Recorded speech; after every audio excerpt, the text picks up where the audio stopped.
Welcome to the Terrible Podcast with your hosts from SteelersDepot.com, where you can find all your latest and greatest Steelers news. It's Dave Bryan and Alex Kozora, always lit, talking Steelers. And now, here's Dave and Alex.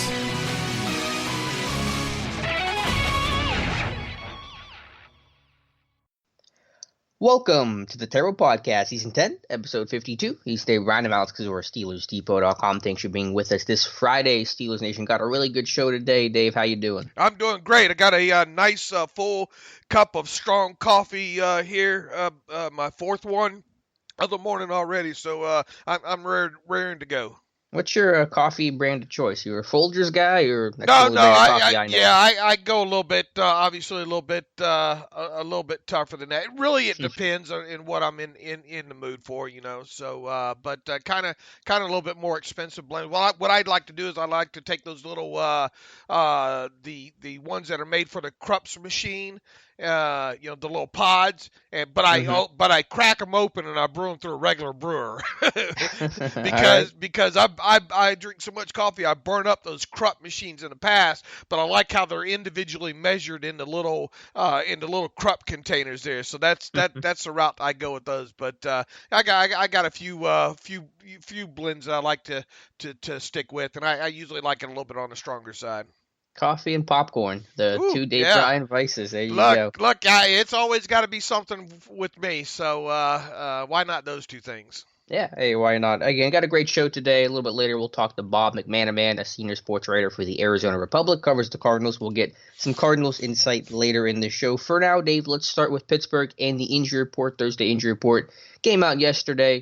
Dave, go ahead and update us on Juju and James Conner. I think the news there is predictable and unfortunately not positive for Steelers fans. Yeah, and it's kind of the way that we thought it might go, based on the clues that we had from James Conner on Monday, from his radio show, and then obviously, the way the things that have transpired with Juju Smith-Schuster and kind of his words earlier in the week.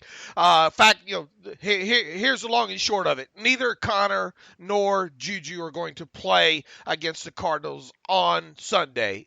When the injury report comes out later Friday afternoon, even though Conner might be listed as doubtful, he's not playing, and he said as much on when was it, Thursday, when he talked to the media there. So Juju just began running again and just doing straight line stuff, not cutting. I have a feeling he just had something meniscus done, Alex. I really do. I mean, it's hard to believe that just kind of maybe a sprain or something would be taking this long with him. However, we still don't know for sure on that. But the only thing we do know, even though Conner was limited during practice on Thursday, he's not playing on Sunday. Juju's not playing, and pretty much that's it. I mean, you had a few guys have some days off earlier this week, that being Mark Barron, Vance McDonald had veteran days off. Ramon Foster took the day off on Thursday, not injury related. All those guys should be back full and ready to go. Mark Barron already was. Vance McDonald was. Foster should be back. And really, the only other name on the injury report has been Deontay Johnson with an illness. He missed some time. I think he limited on Wednesday, and then he practiced fully on Thursday, so he should be good to go this weekend. So we're just dealing with right now. We got it down to Juju and James Conner, and then now we'll have to sit and wait and see how many more games, if any, both those guys will miss. I know this is all speculation with this question, but do you think Conner comes back to this year? Because I have some fans believing that he's going to miss the rest of the year. I think there was a doctor saying that he believes that Conner would be on IR if it was not for the Steelers' playoff chances and ability to get him back for the playoffs. Do you think we see Conner at some point before the regular season ends? All I'll tell you is Conner has a lot of reasons to get himself back on the field monetarily, and I don't know if that's the way you want to go here. Well, let's do that briefly. We'll talk about that. Yeah.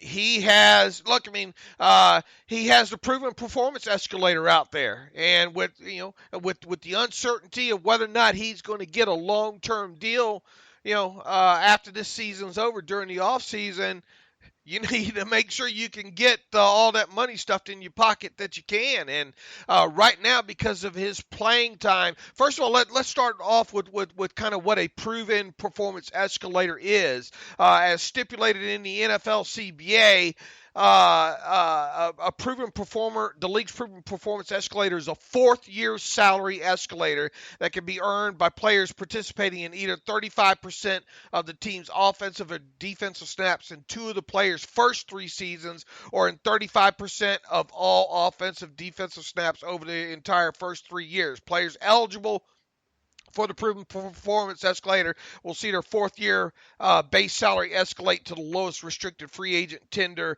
for that season. Now, these are also limited to, I think, guys drafted in the in the third round or later. Okay, drafted guys, third round or later, which obviously James Conner is one. Now, it's important to look at the parameters here. He has to play in over a course of 3 seasons.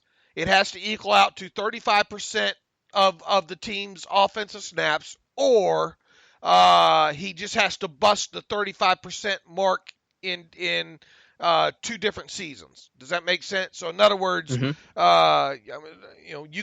could miss 2 seasons, and if you played a full season in the third one, you would qualify. Right. That kind of thing. Now, James Conner right now, because of the games he's missed this year, not only this year but last season, and then obviously his rookie season, that was he didn't get a lot of playing time his rookie season, and B, it was cut short later in the season by a knee injury. So he obviously didn't have the required.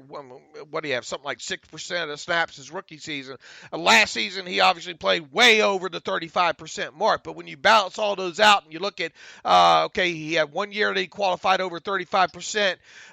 This year, he's right at that mark about right now to qualify. However, if he misses this game, well, he will. Miss this game against the Cardinals on Sunday.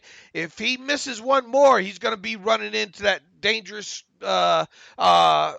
chance of not hitting that 35% playing time mark this year. And we're talking about a kid that Connor's 2020 base salary is currently scheduled to be $758,000 in 2020, whereas what the proven performance escalator amount would be, which is the same as what a lowest restricted free agent tender would be next season. Right now, that's currently estimated to be about $2.144 million. So take off your shoes. 2.144 minus 758,000.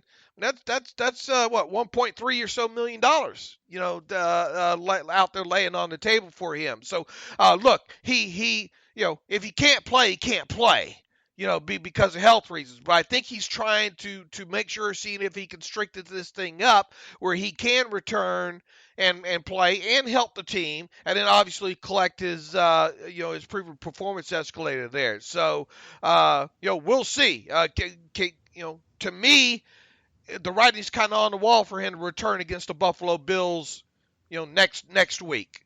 If he doesn't, man, he'd have to play a high percentage of the snaps in the team's final 2 games, regular season games, to qualify. And they might be, depending on what Benny Snell does and how the whole running game goes. Even if James Conner comes back to the field at this point, he's probably not guaranteed to play 80% snaps in a game there. So look, I'm not a doctor. We'd have to defer to Dr. Mel on this, and I think she's kind of written on this same kind of injury on the site before, just not knowing the degree and all, but of the injury, and to hear Connor kind of talk, he's doing his best to avoid surgery, it sounds like. Now, does that mean it's bad enough, or he's going to get shut down and need surgery? Well, I mean, look, if they needed a roster spot and they thought that was the case, he'd already be dumped on IR. That isn't the case. How much more time can you give him? Well, I guess it depends on the health of your roster. So I would think that there's as good a shot as any of him to return against the Buffalo Bills, but that's just me speculating. But keep in mind that he's got a lot of incentive to fight through this thing and get back on the field sooner rather than later. The escalator is a great motivator, no doubt about that. But as you said earlier, it just comes down to health. Either you're available and you're healthy and you can play, or not. I mean, you just can't risk re-injury. He knows that. They tried it before. It didn't work. It probably cost them some games trying to rush that thing back against the Browns when he bowed out in the first quarter. So, if you rush it, you're definitely going to need surgery. It's gonna affect your off-season stuff at this point. So, as much of a motivator, and I'm sure he would love to hit that escalator and get that extra money.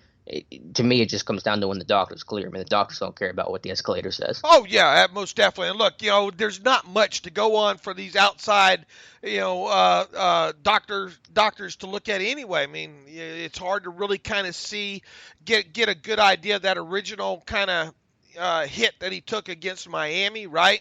And then obviously, really not much to see when he aggravated it, several weeks ago against the Browns and all like that. So we're all guessing here. Sure. When it comes to that, I mean, obviously none of us on the team staff or anything like that. But as long as he's been out right now, if it was severe enough right now, he'd already be out having surgery. Sure, and the fact that he's practiced in some capacity each of the last 2 weeks is a small but encouraging sign. Sure, and now I think he's even said as much, got to be careful when he's even doing that because sometimes it get a little bit too physical, and you get pushed to the ground and land on that thing without any pads on, and you're back in the in the same category there. But I mean, when you look at the exact date that he aggravated that thing was on a Thursday, right?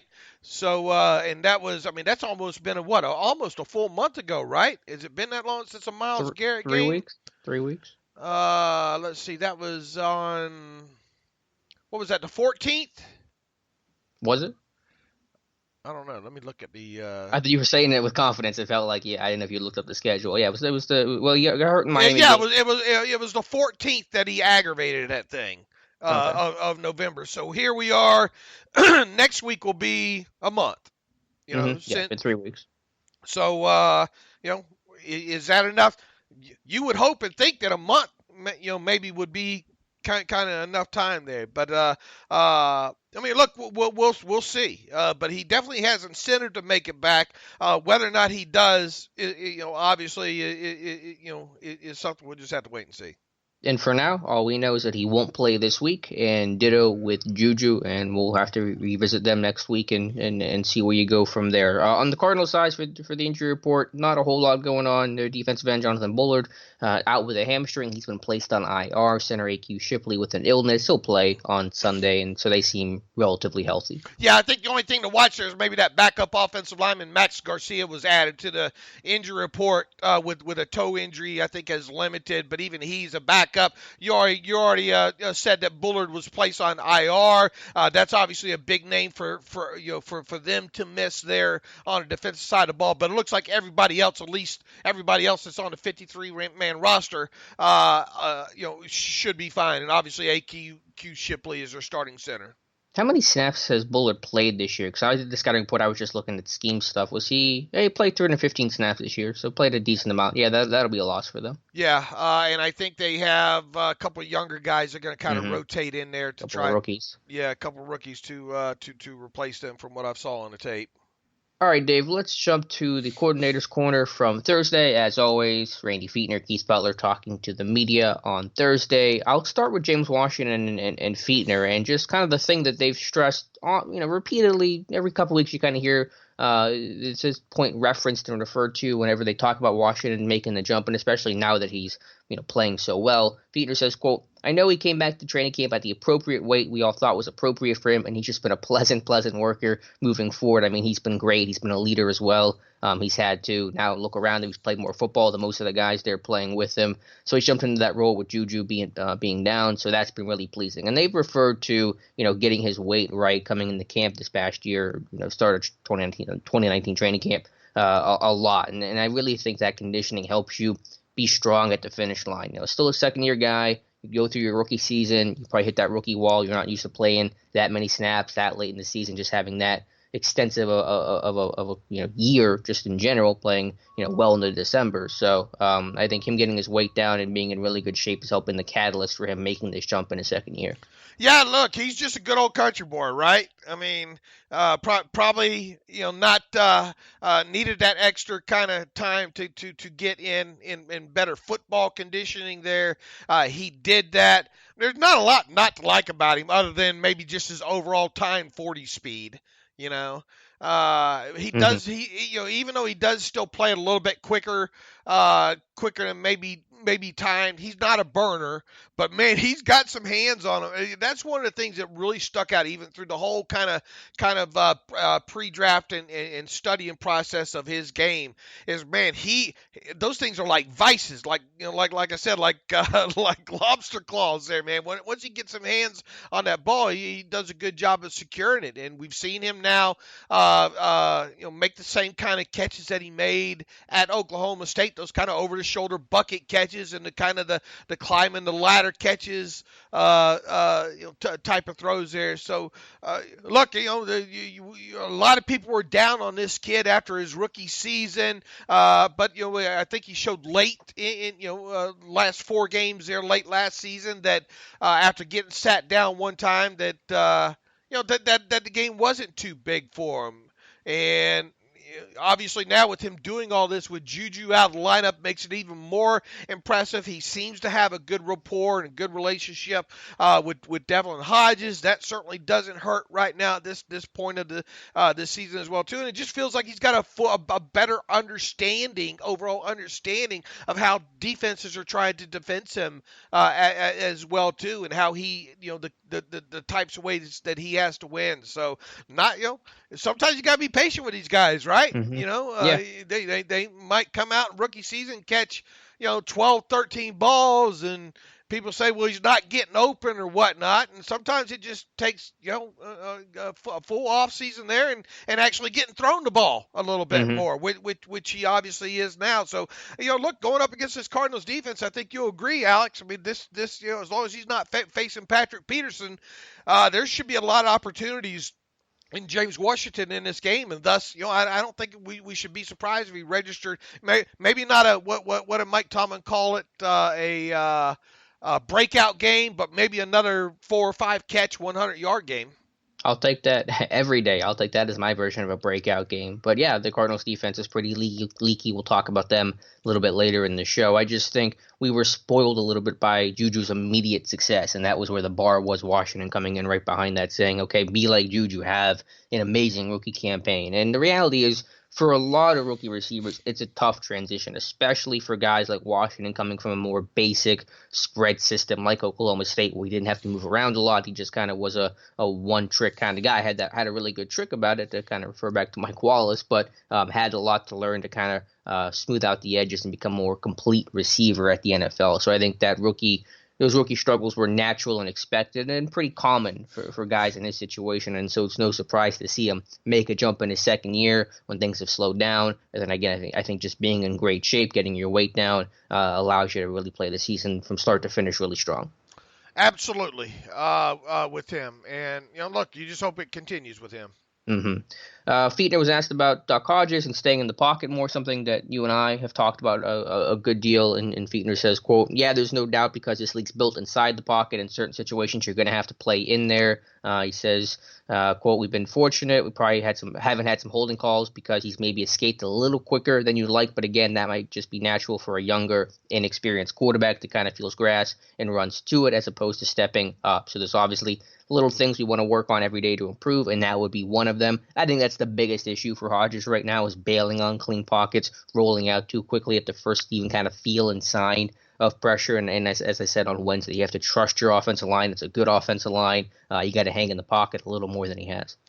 Yeah, I think that's the thing both of us have hit on going back even, a little while with him. The thing that we want to see with him right now is, can he start trusting the pocket more? And there was even a clip on, I don't know if you actually saw it. It was, what do they call it show, NFL Turning Point. And Ramon Foster comes over there to that sideline over there. They're sitting there Devlin Hodges sitting there talking to Randy Fichtner, and Ramon comes over there and says, "Trust the pocket," you know. And you know that's what that's the area. There's two areas that I want to. I'm kind of look. We saw him throw the deep ball. Okay, I mean, we talk about defining points right now, defining points of the game. You know, we said, okay, well, what did Mason Rudolph do? What was there really a defining point in his game? No, there really hadn't been. When you look at Devlin Hodges so far, what has been a kind of a defining moment or trait with him? And it's obviously to me, it's the two bucket throws on the outside to James Washington, one on the free play and one later in the game. Not so much that touchdown pass. Mm-hmm. Okay. And more the touch. Go ahead. To go against the Bengals. Oh, hold on. You broke up there. Come out there again. Okay. Can you hear me? Am I good? Yeah, I got you now. Okay. I was going to say the touchdown to Washington 2 weeks ago was also, I think, one of those signature kind of big-time plays. Okay. So, I mean, that's what we've seen out of him. We still really haven't, you know, we need to see him trust that pocket more and start stepping up. Now, that doesn't mean just to step up. You got to feel it. You know, you got to have just a better sense of the rush around you. You can't leave. You know, you go back a couple weeks ago when I was talking about that sack that I thought, you know, shouldn't have been charged against Villanueva, that should have went on Hodges there. You can't leave those tackles out to dry like that, and really kind of did this past week with Matt Filer as well too. People just look at, well, Filer, you know, the tackle got beat around the edge. It's on the tackle. That's not always the case. Mm-hmm. Yeah, I think in my sack breakdown, some of the top two guys I've had charged for being responsible for sacks this year have been Devlin Hodges and Mason Rudolph. I think maybe Hodges is tied with Villanueva with 2.5. Let me pull up my numbers here. Let me double check. We have Rudolph down for 3 and Hodges for 2.5, and Villanueva is with 2.5, the most of any non-quarterback. So yeah, young quarterbacks running themselves into trouble, and that's natural. And again, Hodges has played well this year. I don't want to lose sight of that. He's certainly a better option right now than Mason Rudolph. But, you know, Hodges is your quarterback. He's a young guy. Of course you're going to critique him. Of course there's things he's going to need to get better at to improve his game and have even better performances. So this isn't saying that Hodges is terrible, and I know we've got some blowback for any sort of criticism of Hodges. But listen, we're just talking about a young quarterback who's playing really well, unusually well for the position he's in, but, you know, has some work to do like any young quarterback would. Yeah, people hate it when it's their guy that you know, it's okay when it's not their guy if we criticize, but when it's their guy, they hate it there. Look, this whole we've talked about the way we're treating this quarterback thing all season.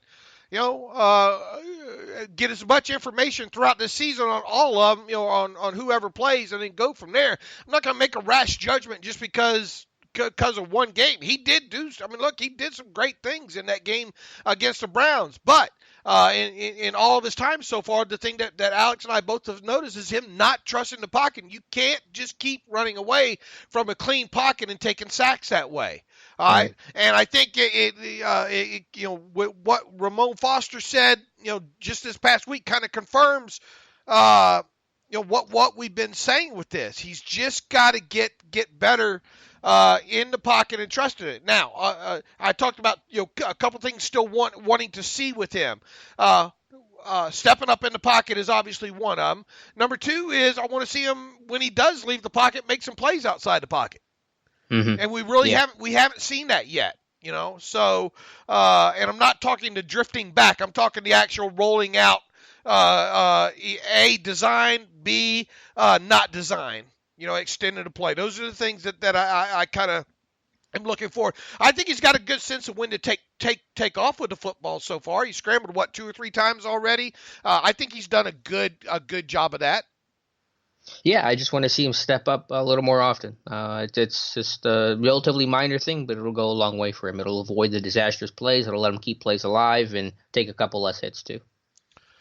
Okay, what else do you have on Randy? I thought that was big because, especially coming on the heels, I mean, if anybody gets a chance, go find that NFL turning point from this week with Randy talking to Hodges on the sideline and Ramon Foster coming over.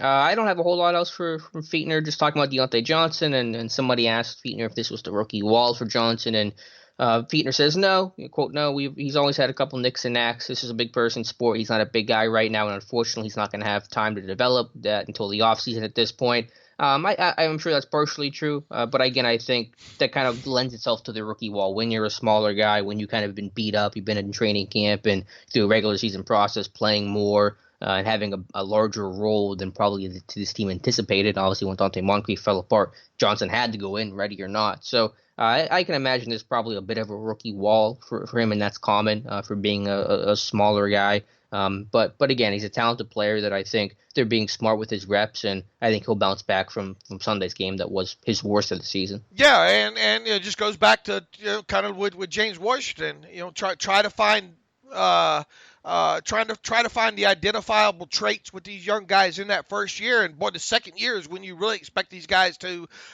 make that jump. He hasn't been awful, but he did have an awful game. Mm-hmm.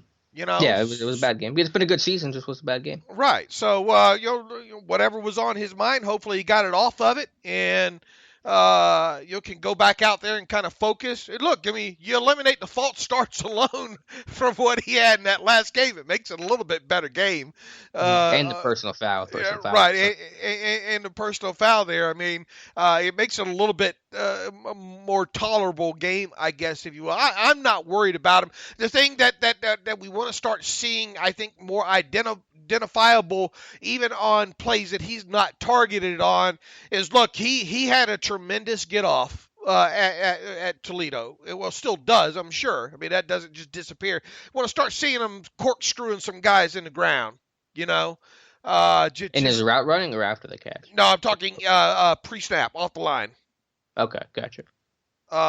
Just to get offs and having more kind of identifiable moments, even when the ball's not thrown to him off the line. Mm-hmm. Yeah, there's always things to work on. Your releases, your in route running, separation at the top, after the catch. A lot of elements there. But really, Fichtner kind of went on later in that question, basically admitting that there's a rookie wall there. He says, quote, I think the wear and tear is just general for all young guys. You think about where he's played, their season's over. We're really just talking about our beginning of our season. So this month's stretch and next month's stretch is what we're talking about. There's a whole lot days more than he's ever played, so it's not just him. Which is fair. It happens to all rookies, but that is the rookie wall when guys, their season's supposed to be over. They played in college, end of December. Their regular season's supposed to be ending now. Now you're just hitting really the stretch run, as Fichtner refers to. So I think it's just natural for all guys, especially younger guys or smaller guys, I should say, like Deontay Johnson and guys. He's been. It's not just training camp where their season started. This was obviously spring work and OTAs and minicamp. It was the pre-draft process where you're going through combines and pro days and workouts and visits and all that kind of stuff. So really, they've been going nonstop since basically January, February until now, and so that's a lot of wear and tear for any player.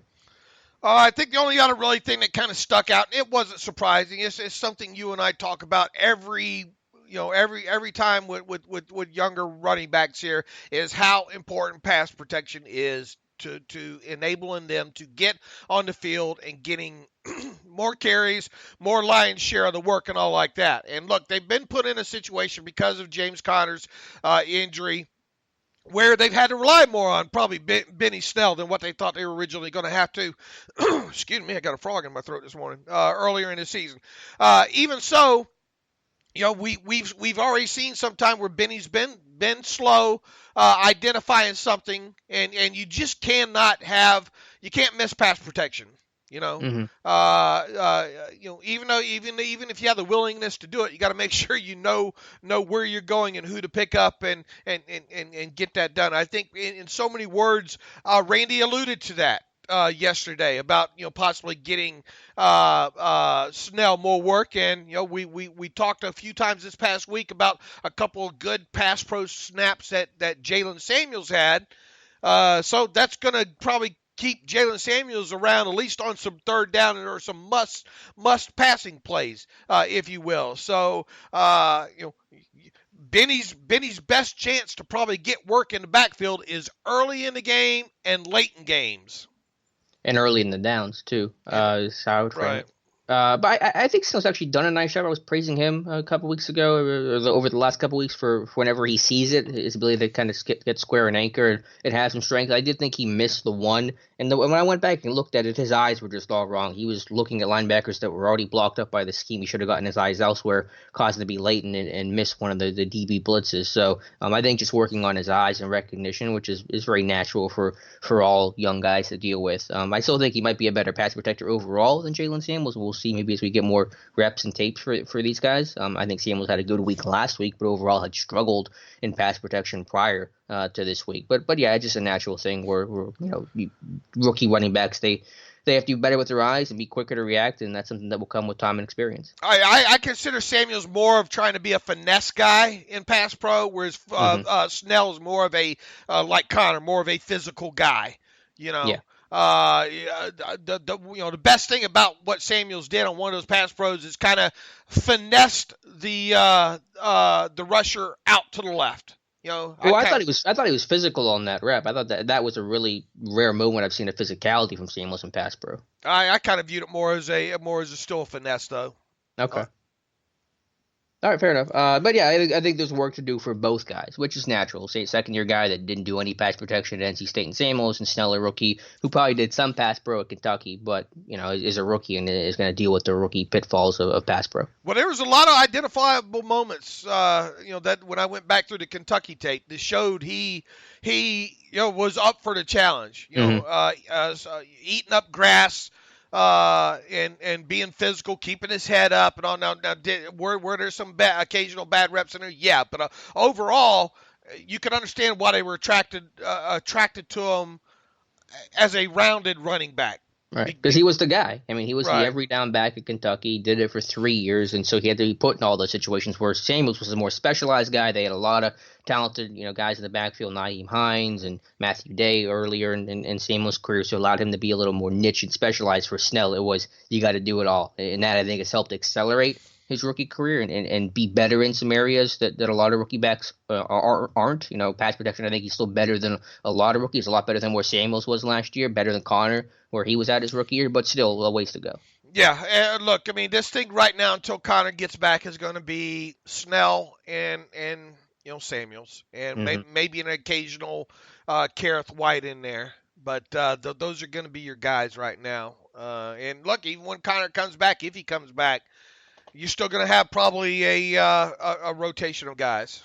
Definitely, yeah. It's not going to be just Connor as the sole guy. To flip over to Keith Butler in the defense, a lot of conversation centered around Kyler Murray, how to stop his rushing threat. Dave, what were your thoughts on Butler talking about how to stop a Cardinals team that has design quarterback runs? It's not like a Browns or Seahawks team with mobile quarterbacks and no design runs. They will let Murray run the football frequently. I think they know that they have a test ahead of them this week, and really not only this week, but the rest of the season. Right, Josh Allen, Lamar. Right, four final games are against guys that very very mobile guys. Now, obviously, Allen probably being the less mobile of them, but I think the plus here is that. All right, you had to work earlier in the season preparing for Lamar Jackson. You did a fairly decent job on that.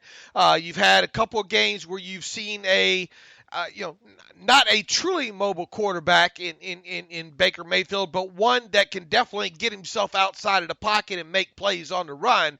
And now you're going to kind of get a little bit of a combination of those. I think moving forward here. Here's the thing that I still question. We talked about the other day, Alex, was I still don't. I mean, why didn't you bring that practice squad quarterback back? I sure hope we're not looking back and say, man, they just didn't prepare enough for the mobility and kind of the design read options and the design quarterback counters and those kind of things with a quarterback that they know is going to use his legs in this game here. So I don't think Keith has taken this game or the opposition lightly just because of their record and all. Because look, this kid was the number one pick for a reason here.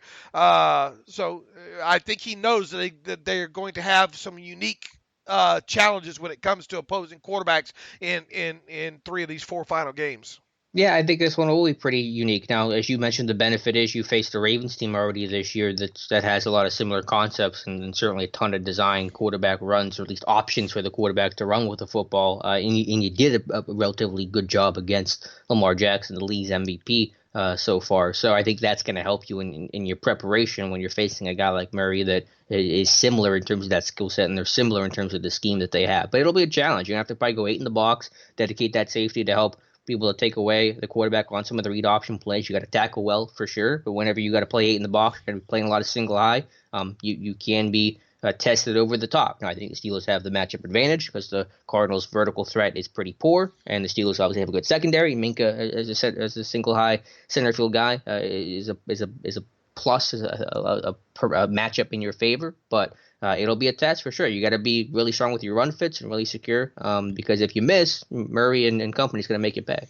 Yeah, we'll see how much that Devin Bush speed and football knowledge plays in this week, along with I think going to see a lot of Terrell Edmonds closer to the line of scrimmage, and little bulldog Mike Hilton. Right. It's good to have a guy like Hilton in this game. Because I think he can make a difference on a play or two off the edge and maybe outside the tackle box. At least know and take on something and force something back inside. Really the same with both your cornerbacks here. A lot of times people will see a cornerback on the outside just get run over. Okay, by an offensive lineman or by a tight end or something. Do understand that depending on obviously the defense and whether or not there's a replace or a scraper or anything in there, those guys' job is to get that thing to turn back into help. So them getting blown up is part of the sacrifice there. Right. And the Steelers, both of their cornerbacks in Nelson and Hayden, they do that. And obviously we know the physicality and how good Hilton is against the run. I think this could wind up being a big game for Terrell Edmonds too. Hopefully he's not having to make a lot of tackles more than 4 yards past the line of scrimmage, but I think he's a guy that you can kind of get closer to that box, and maybe he makes a play. Maybe that speed of Bush of being able to get under or over offensive linemen in the second level will make a difference in this game as well too. And not only that, look, you got guys two probably of the better when it comes to 3-4 outside linebackers, no doubt about it. In Watt and Bud Dupree, who probably don't get enough credit for their play against the run. Right. Just the volume of snaps. I mentioned this, I think, on the previous show. The volume of snaps that they play and the quality of snaps that they play is really rare. I think Dupree's like second in the NFL for outside linebackers, so most snaps played. So it's been a really impressive body of work, pass and run. It sounds like the train's coming there, but yeah, most definitely. Look, it's going to be a challenge because it's hard to with him being talking about Kyler Murray. He's a little bit smaller guy as well too. Not as I guess he's easier to hide sometimes there because of his size, especially on some of those read options there. So man, you really got to trust the defense in situations in this, and hopefully not get your eyes fooled on a few of these things. So, this game, when you look at the point spread on it, at least overall, it's probably a little bit kind of too close for comfort, but it's because the Cardinals have been able to score a few points this week. This season, and that's because they protect the football, something that Mike Tomlin indicated right out of the chute the other day in there, and I think Keith Butler kind of reaffirmed that when he talked to the media there. But this I don't want to build them up too much like Tomlin does and make them look like the Super Bowl champions or anything like that. But you better be careful or else you get busted for a 60-yard play in this. Sure. Just look at what the Bears did last night. It was Mitch Trubisky running all over Dallas, had the one read option touchdown. Not that Trubisky's super fleet of foot. He's a decent athlete, but not at Murray's level. But, again, if your run fits are poor and your eyes are late and your tackling is bad, then you're going to give a big play. So I think you really got to play disciplined football. I think you make a great point about Mike Hilton. I think he's going to have a real big impact against the run, which he should. I think he's arguably the top or one of the top run stuffing nickel corners in football, and that's going to really go a long way trying to contain Murray and Drake and company. Yeah, absolutely. Anything else, Keith? He's going to constantly be peppered with question about why aren't you playing Bush more? thing. Look, they're trying to keep these guys rotated and which ones they think best give them the best chance to do what they want to do defensively on a play-by-play basis. So, I mean, I don't know what other way people want him to answer that question. Yeah, the rest of it was a bunch of Kyler Murray stuff. Then I had questions about are they using sub package more, which not really. Are you a 4-man front team now? What? No. So that was some weird questions in there. The one thing I did want to note, going through my charting, is just a note about how they've used Watt and Dupree and how different it's been.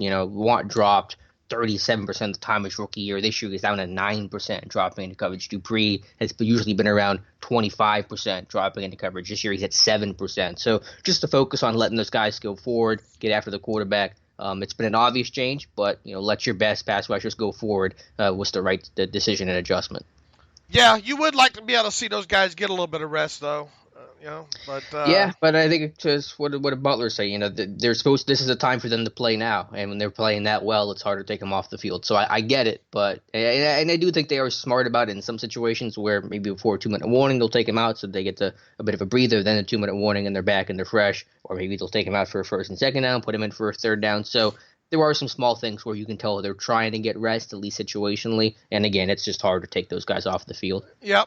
Especially when it comes to getting after the passer. And look, if you can, this is another game. We'll talk about this in the preview, I'm sure. If you can jump on them, and get them out of what they want to do, this thing could get snowballed in a hurry. Mm-hmm. Because they need to run the ball to be effective. They do need to run the ball. However, if you kick off to them and they go 14 plays and put up 7 on you, they've kind of flipped the script on you, right? And then you're right in their wheelhouse at that point. And we're talking about a Steelers team that probably also wants to try to run the football some in this game, even though there should be some some tasty pass matchups on this. So you want to put a team like this away early, easily. Jump on them early, because this kid will take some unnecessary sacks, talking about Kyler Murray, and the more he puts up that football in the air, the more likely he's going to make a mistake with it. I agree. All right, Dave, let's do this. Let's take a pause. We'll talk to our friend Bob McManaman, senior sports writer for the Arizona Republic. You can follow him at @AZBobbyMac. He covers the Cardinals and the rest of the NFL. We'll come back after that, after we talk to Bob, and then we'll preview the Cardinals game. Sound good? Gotcha. Okay, welcome back to the Terrible Podcast. It is, of course, Friday. That means we are going to be joined once again by a beat writer who covers the opposing team. The Pittsburgh Steelers, of course, play the Arizona Cardinals on Sunday, the late game out there in Arizona. We are pleased to have a first-timer on the show this time. Actually, Bob McManaman. Bob writes, is a senior sports writer for the Arizona Republic. He covers the Arizona Cardinals and the NFL for them. You can follow Bob, and look, you know how we are with our first-timers here. Reach out to them. Make sure you make them feel special here. It's at AZBobbyMac. That's AZBOBBYMAC. You can, once again, follow him on Twitter at that address. You can read his work about the Cardinals, previewing the game at azcentral.com. That, of course, is the website for the Arizona Republic. Bob, welcome to the Terrible Podcast. Yeah, thanks for having me. Pleasure to be on. Glad to have you on, Bob. Look, let's start here with kind of the Steelers, obviously, with Arizona being an NFC team, only playing once every 4 years there. So, give us a kind of a general overview here on the Cardinals' 2019 season, how it's gone, and where you kind of see this team, the direction the team is going. Well, I mean, it started with the drama of the number 1 overall pick, and when they settled on Kyler Murray, which I think was their plan all along, especially after they hired Cliff Kingsbury, it was how long does this rebuild take? They had a defense that until last year was a top 5 defense for 5 straight years, and that's saying something in this league, especially out west. When you don't really hear a lot about the Cardinals. Their defense had been really getting after it under Bruce Arians until even in losing seasons his last 2 years here, they still had a top 5 defense. You figure that trend would continue because they had guys like Chandler Jones. They had the core people in place. But the real burn of the year was, wow, what's Kyler Murray going to do? What's this air raid offense going to be about? And look, it was intriguing as hell during camp. It was fun as hell during preseason. First game come around, they rallied back from 18 points and salvaged a tie against the Lions. You're thinking, okay, this is going to be fun. Never seen a quarterback in my life do things as fast as Kyler Murray. And that's an absolute fact. However, as fun as it's been, and as much as he's piqued everyone's interest finally all around the league, this team has just been abysmal on defense. It's lost 5 in a row. All the good things that were happening under Kyler Murray and Kingsbury have now shaken out, settled into place, and you're looking at a 3-8-1 team that's, again, lost 5 in a row, got annihilated for the first time really this season last week against the Rams, and now is facing a defense that I think is better than the Rams. And you all can testify to that. Mm-hmm. When you look at Kyler Murray overall, it's not hard to identify what they're trying to do with him offensively. You got the read option there. They'll still try to run the power with the pulling guards. They'll still run the power with the quarterback power on top of it. They'll do the dink and dunk stuff kind of underneath there. It has, it is kind of in the limited stuff that I've watched been fun there. How have you seen him progress in this offense, and what areas specifically would you point to as him getting better at overall? I mean, we see him still kind of struggle stepping up into the pocket and not, and avoiding sacks and all, but, just the overall realm of that, kind of multi-layered question there. Well, it's been ball security. I mean, he's really done a fantastic job at limiting the turnovers. He's, top 10% in the league, maybe higher than that. I mean, it's very, very minimal. He went 5 straight games without a turnover of any kind. He's never lost a fumble. He's got 6 picks on the year, I think. But he went through a stretch of 5 weeks right in the middle there where he could really do no wrong when it comes to making sure they were getting positive yards and positive situations when it came to sacks or throwing into coverage. He was still hitting tight windows. He's doing a better job of recognizing things. Last week was just a complete meltdown on everybody's part. He didn't look himself at all, and he admitted to it, and it's driving him crazy. So I like that he recognizes it. He still has incredible accuracy. The kid is going to be a passer first and runner second. He can do amazing things with the legs when he wants to do it. He does not like to get hit. Nobody does. This kid especially does not. This probably serves him well because of his size. But he can throw the hell out of the ball. And you watch agility drills in practice. I know that's not game speed. The things he can do when it comes to accuracy is really uncanny, and I think that's what's going to serve him well moving forward. He's kind of a victim of his circumstance, though. I mean, you're as good as the guys around you, and it's a very young team, both sides of the ball. Some new pieces up front. There's a lot of new faces on the wide receivers. The running backs have been god-awful. They've never had a consistent running threat. They had one great game back in week 5, I think it was, at Cincinnati, and that's been it. Bob, we talk about Kyler Murray and the new face he's brought to the Cardinals. We don't probably talk enough about Cliff Kingsbury and the job that he's done. What is the overall coaching philosophy of him, and what kind of elements he's taken from the college game in places like Texas Tech has he brought to the NFL? Yeah, I mean, he realized it was going to be a process, and he couldn't just throw everything at everyone at once. So they've worked on phases of it.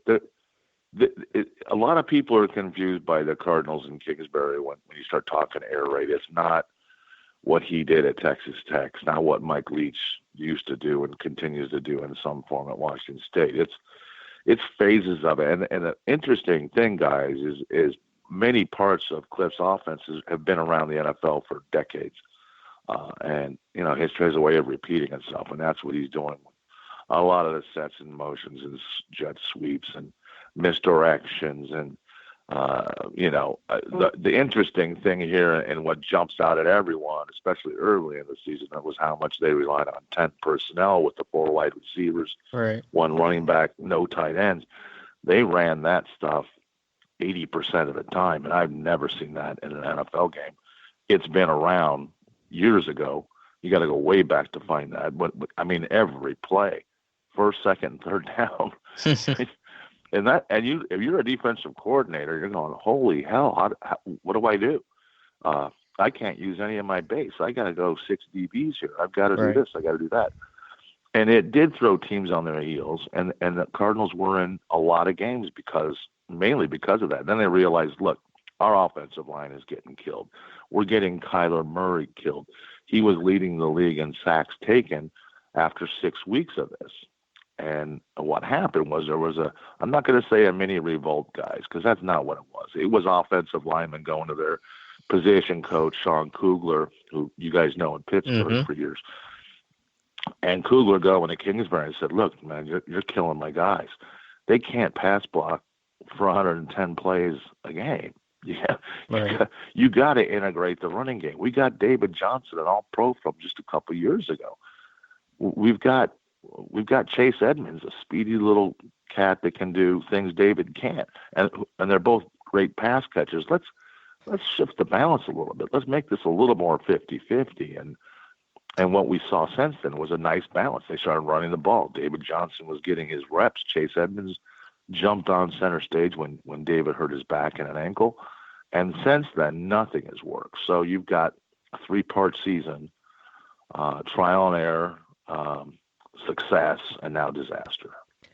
Well, are they still using 10 at all? Because it feels like they've really gotten away from that. A lot of two-tight. Okay, they still are using it? They yeah, for sure. It's not nearly. I mean, it's about 60% less of the time, but they still run it more than any other team in the league. Right. The problem is they're not giving Kyler enough time to check those guys. I mean, the last few weeks, really, and they played the 49ers really well. The 2 times they played them, they had a 3-point loss.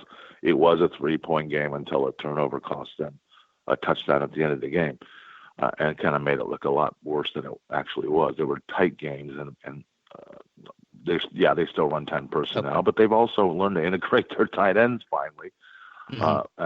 And tight ends is what's actually killing this defense. Everybody who has a tight end is making him an all-pro against the Cardinals. Gotcha. You mentioned Sean Kugler. Speaking of offensive linemen with ties to Pittsburgh, A.Q. Shipley was actually drafted by the Steelers way back when in 2009. Mike Tomlin was kind of asked about Shipley's career and just couldn't remember it because it's been so long ago. So from a Cardinals perspective, how would you describe his career? Because he's not the biggest guy, he's not the most athletic guy, but this guy's carved out an NFL career.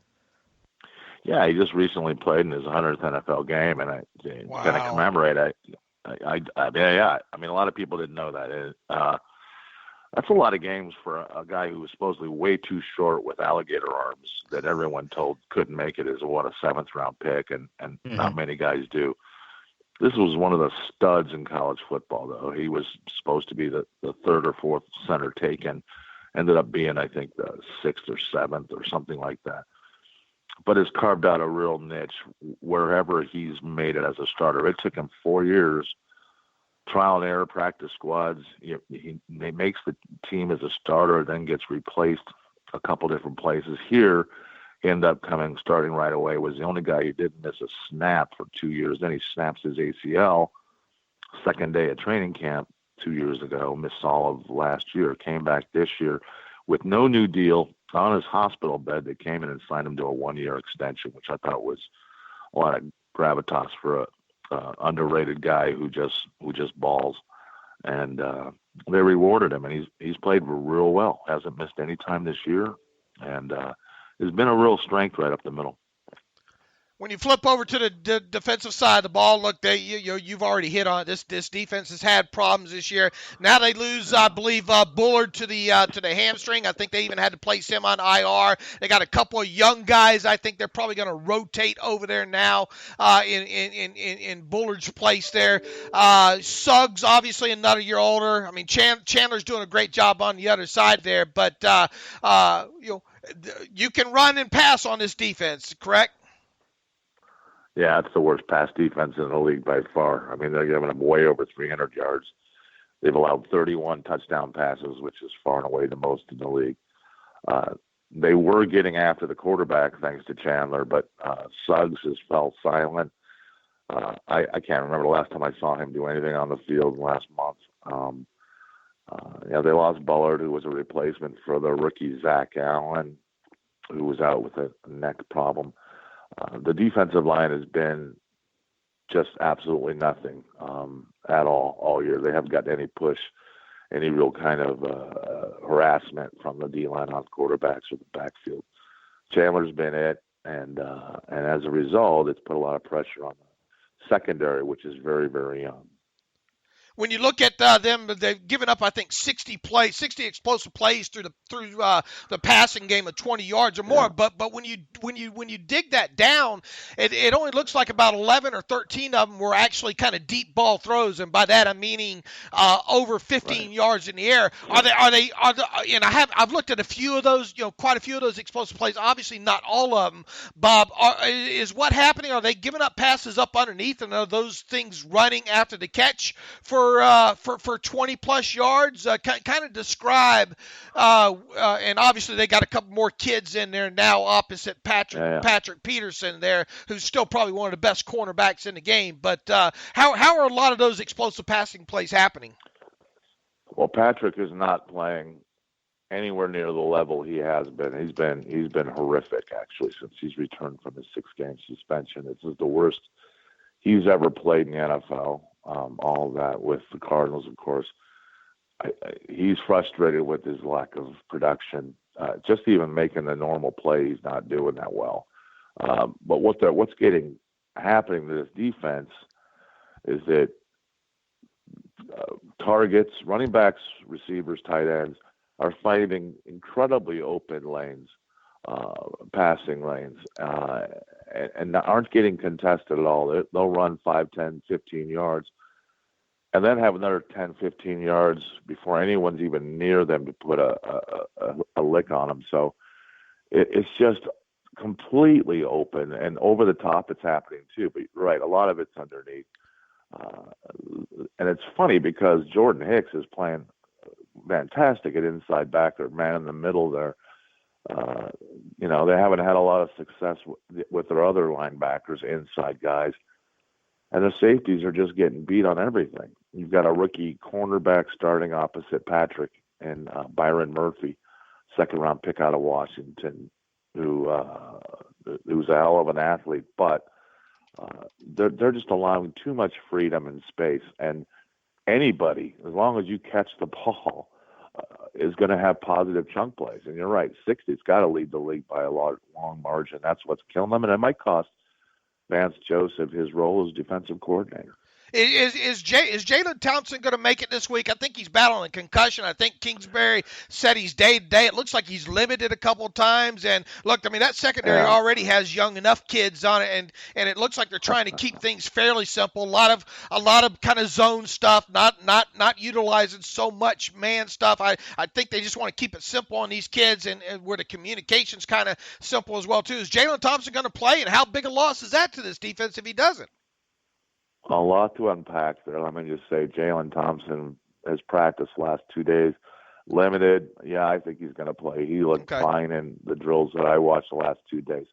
Here's the other thing, though, and you mentioned something I got to jump on, because if they're going to simplify things, and Vance Joseph has told the team Wednesday, and Patrick Peterson relayed this to us yesterday, that would be Thursday, that Joseph said, we're going to simplify things. We're really going to not dumb it down, but we're going to eliminate a lot of the communication checks.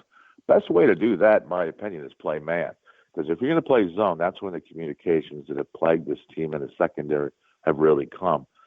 This is a man press system in a 3-4 where you start man pressing, you're going to get a hell of a lot more chances to rush the passer. If you're playing zone, it may not really work with the personnel they have here. So it's something Patrick wanted to do all along, play man press. Be responsible for one-on-one, be the island, and that's where he's always excelled. When you push him off, he's not anywhere near himself. He's not as aggressive. He's not worthy to throw himself into the fray on tackle situations. It's been half-assed, quite frankly. Byron Murphy, on the other hand, is all a wildcat with his hair on fire, who will bring it every single second of the day, loves to hit, loves the contact. But, but Patrick's not the same guy for some reason. I don't know if he's protecting himself for a new deal or what. He just does not look the same. If you're going to dumb it down, I think playing zone is what's getting them killed. And that doesn't seem like a change at all because they're playing way too much zone during the last part of the year where the defense has been killed more than it ever has. So I think it's going to be interesting Sunday because there are going to be changes to that defense. And the dumbing it down part, I think is it could be something that's more of a something to throw off the rest of us. I don't know why Patrick would volunteer telling us that. Instead, it's going to allow him to play faster, the whole team. I think they got something up their sleeves for Pittsburgh, and what I would do is definitely go after Duck Hodges. That's the way to stop this team. To stick with the defense, and Hassan Reddick probably doesn't have the NFL career he's envisioned, but they've tried to rotate him in and sub-package. I know what Joe Walker seems to be playing in base, so that Reddick will come in and some sub stuff. What is Reddick's role? Is that accurate, and kind of how well has he performed this year? Yeah, he was lost. He's been lost since he got here. Look, raw athleticism, undersized to play the position he was meant to play, which is pass rusher. But guess what? That's what he's now become. They've officially moved him from inside to backup Sam linebacker on the outside. And I don't know how many reps he's going to get playing behind a guy like Chandler Jones. I'd say not many more than he was since he's been pretty much benched the last couple of weeks. Mm-hmm. He was on the play for one defensive snap last week, and guess what? Tight end caught a touchdown on him. So they had to do something. He's got some raw elite skill to get after the quarterback. And I love it. He's got amazing skills that are not really technique.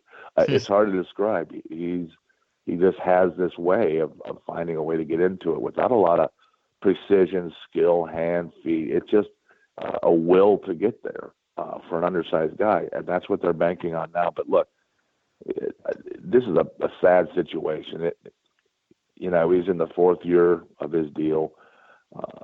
They got to decide what they're going to do with him next year. My guess is he ends up like Deion Buchanan did, and he gets booted after his contract's up, and they're not gonna re-up him. He's a fish out of water in a big ass ocean where he has to play on an island, and guys like that in a system like this aren't going to last. Right. And the numbers seem to indicate that the Cardinals are a blitz-heavy team. I didn't seem to see it on tape. Maybe I missed it, watched the wrong games. Would you consider them, Vance Joseph, a blitz-heavy team? And if so, who do they like to send? Well, they have been at times. They started out that way, but the problems in the secondary, moving to zone, playing Patrick's, when he wasn't there, they tried to play it a little safer. Chandler Jones is your only pass rusher you could speak of it all. They had the guy Zach Allen, who was a kid out of Boston College, who found a way to get 100 tackles as a defensive tackle and moved him to an end.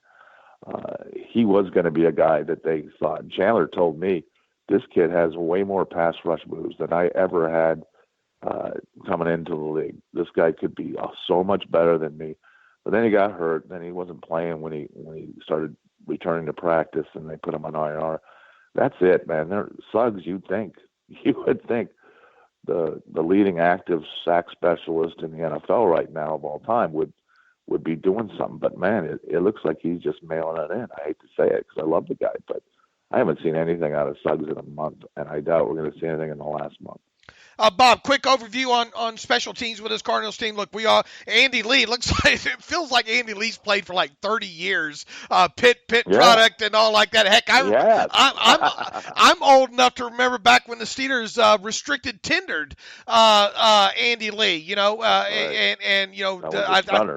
and then they ended up, I think it was the Cardinals re-signed him at the time and all like that. So obviously, still on top of his game there. Alex reminded us when we just did the breakdown that look out, Andy Lee occasionally run that fake punt still on you as well too. But give us kind of a quick overview on the special teams. Well, he did throw a fourth down pass against, I think it was New Orleans, in a game that was 10-6 late in the third quarter. Cardinals were in that game completely in New Orleans, and Andy threw like a 26-yarder down the sideline. It was perfect. This guy is second in the league and punting average.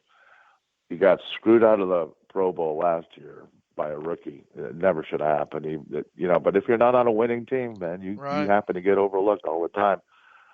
He's had an outstanding year as always, and this is coming off of he set a few franchise records, led the league a couple times already in that punting average, and pins in down to 20. I mean, you got to give credit to their kicker too, Gonzalez. Yeah, he's been money. Kind of got run out of town. Yeah, I mean, he got run out of town in Cleveland. I mean, he was dealing with some leg issues, a foot problem.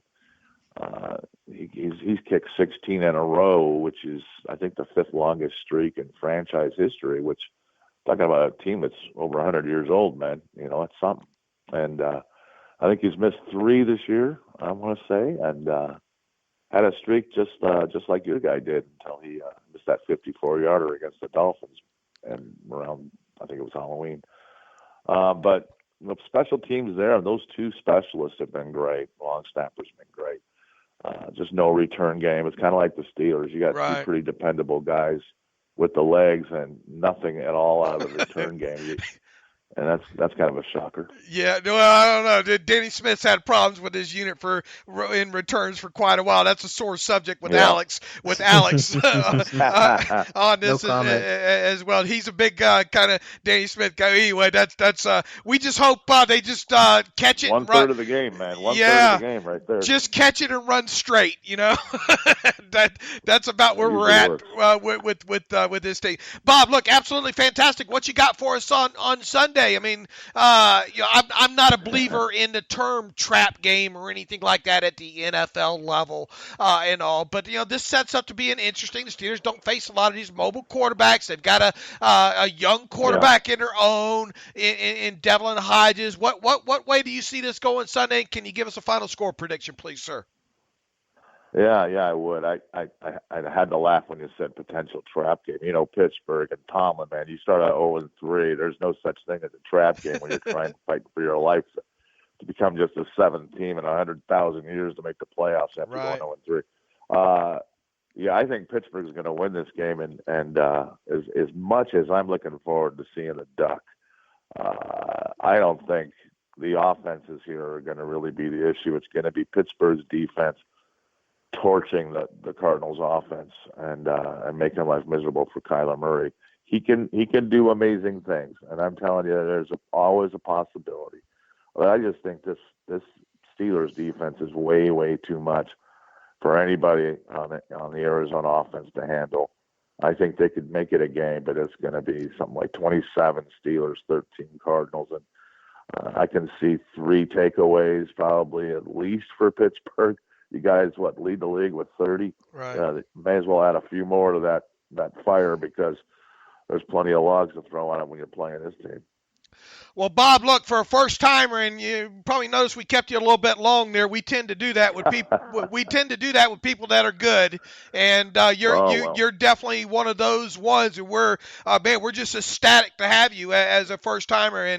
And look, these 2 teams don't play each other obviously often, but we're definitely going to keep you in the Rolodex here because really you're really easy to talk. 4 years, man. Yeah, you're real easy to talk to. You're real knowledgeable of the team, and we certainly do appreciate that. And I think our listeners do as well too, and I think you're going to get a lot of good feedback on the Twitter machine for this. So once again, thank you, Bob, for joining us on the Terrible Podcast. You can make sure you follow Bob McMenamin on Twitter at @AZBobbyMac. That's at @AZBOBBYMAC. Let them know you heard him on a Terrible Podcast and you're glad to hear him. Bob, once again, thanks for being a first timer on a Terrible Podcast. We'll talk to you soon. Thanks, Bob. Thanks, guys. Appreciate it. And again, our thanks to Bob McManaman, senior sports writer for the Arizona Republic. Follow him on Twitter at @AZBobbyMac. Let him know you heard him on the Terrible Podcast, Steve, and I always appreciate that. Dave, really good stuff from Bob. Before we get into our Cardinals preview, I know you wanted to talk about your favorite stat of the week, which seems to come up again and again, but I think it's becoming more and more relevant the farther into the season we go. Yeah, it most definitely is. I love tracking this thing and really more from a historical standpoint once we get past, like, say, week 6 or so, week 7 of the NFL season. Obviously, because of sample sizes and one bad game with this stat can really throw you out of whack there. I think once you get 6-7 games in this, and most definitely once teams get through the bye weeks here like they are now, is the time where you can look at this adjusted net yards per passing attempt stat and probably make some pretty strong assumptions as to how the final quarter of the season is going to go and what teams are most likely to be able to compete, for a Super Bowl, to be honest with you. And look, I think, you can look at the standings alone and look at the playoff races with 4 games remaining and say, okay, here's 9 of the 12 teams, that are going to be. I mean, anybody can do that, but I think I think when you kind of look at it beyond that and start trying to predict, okay, just how many teams really have a shot at winning this thing, I think the adjusted net yards per passing attempt stat lets you do that as well. So I looked at kind of the historical. When would you say, and I threw this out on Twitter, I got tons of different responses.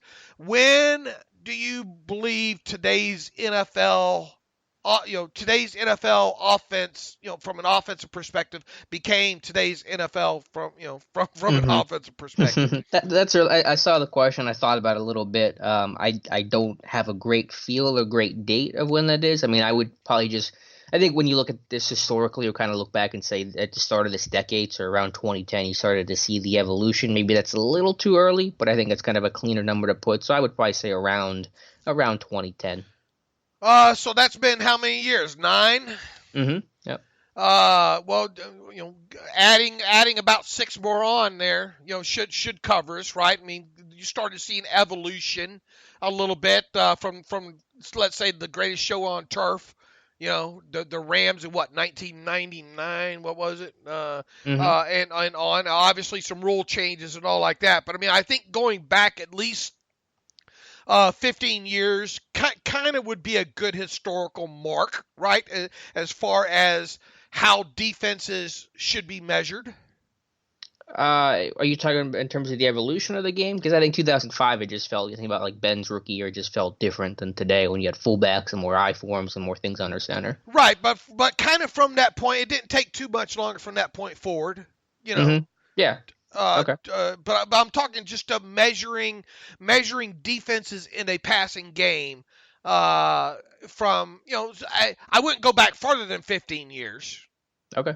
Yeah, that's whatever. Well, anyway, that's kind of where I use my starting point. Really, if the less years I use, the more it backs up my data. But I just wanted to be kind of fair and not just use too small of a sample size, because people say not large enough of a sample size there. Mm-hmm. But regardless, if you look at the history of the adjusted net yards per passing attempt stat through the first 12 games of a season, first and foremost, if you look at teams that have gone on to win the Super Bowl, none of them, well, only one of them, I think, at the week 14 mark, had a differential. In other words, your offensive number and your defensive number, the difference between those two, only one team has failed to have a positive number, and that was the 2007 Giants. And even they, from a negative differential point, was 0.7. So basically the offense and the defense were right there together. The other thing that sticks out to me is, especially at the week 14 point, historically, when it comes to the defensive adjusted net yards per passing attempt stat, is teams needed to have, in order to win the Super Bowl, they needed to have a 6.25, which is kind of a high number, 6.25 or lower adjusted net yards per passing attempt stat on the defensive side of the ball. Now, when you go into filtering all these through all these years, filtering out, okay, the prerequisite is that you have a positive differential and you have a defensive adjusted net yards per passing attempt stat of 6.25 or lower. Believe it or not, it filters out pretty quick, and you're usually down to 12 to 14 teams, at the week 14 mark, talking when there's 4 games left in the season. And the reason you use that 6.25 measuring stick on defensive side is because there's still a quarter of a season there, and we've seen teams be able to lower that down under what I like to deem being under 6.0 at the end of the season with a defensive adjusted net yards per passing attempt stat is really kind of a bust. Yeah, I know you stressed that a lot. You just look back at the 50, and I've got all these tables up on the latest post on SteelersDepot.com as well. If you don't have that 6.0 or really under 6.0 defensive adjusted net yards per passing attempt in today's NFL, good luck winning the Super Bowl. History tells you that that's not going to happen. And if you get into playoffs with a negative differential, good luck winning the Super Bowl. Just not going to happen. In fact, it wouldn't have happened for the Giants if not for the David Tyree Right. catch there. And even so, we talked about, hey, that's kind of going back a little bit farther because that's been 12 years, already since, or going on 13 years since that happened there. So long and the short of the matter, when you drill all this down this year of looking for a team with a defensive adjusted net yards per passing attempt stat of 6.2 or lower, 6.25 or lower, having a positive differential at this time of year. And look, the Steelers are just barely in that positive differential. They're 0.2. Okay, but that's positive. You get a list of 12 teams. Now, I'm going to read these off to you, and you tell me how many of them are a surprise to you. The San Francisco 49ers, the New England Patriots, the Kansas City Chiefs, the Minnesota Vikings, the Baltimore Ravens, the Seattle Seahawks, the Dallas Cowboys, the New Orleans Saints, the Buffalo Bills, the Tennessee Titans, Los Angeles Rams, and the Pittsburgh Steelers. I don't really think any of those teams would qualify as a major surprise. If there was one, it would probably be the Steelers, right? Yeah, maybe Dallas. And maybe Dallas, but I think I think the 12 teams became 11 last night. Yeah, that's a good way to put it. Their defense went in the wrong direction for sure. They had over like a 7.3, 7.4 defensive adjusted net yards per passing attempt stat against Mitch Trubisky and the Bears Thursday night there. But, those are the 12 teams, Alex, and history tells us that you could probably have done this without you could probably pick these 12 teams without the stat, right? Mm-hmm. Yeah. If I told you we're the best 12 teams in football, that list would be pretty similar. Right. But I think just from trying to narrow something down that's got a long predictive history to it, kind of reaffirms that. All right. Mm-hmm. Now the question is, do the Steelers have a 1-in-12 chance of winning the Super Bowl this year? I mean, probably not, but, with how good that... Why? Oh, everyone knows why, because of the offense. I mean, just because that offense is going to be such a struggle to put points on the board, and can you expect the defense to play this well in the playoffs against good teams that can put up points? And if the Steelers have to put up, 26-plus points in a game, it's going to be tough for them to do that. I think I'm not saying that they can't, but it's just that's going to be the struggle. The offense will be the thing to watch. And I think the most unique thing about kind of the Steelers being the wild card of wild cards I think that's a fair assessment of what the Steelers are right now, right? Yeah, I think so. Is a wild card of wild cards. I think it goes to the quarterback position.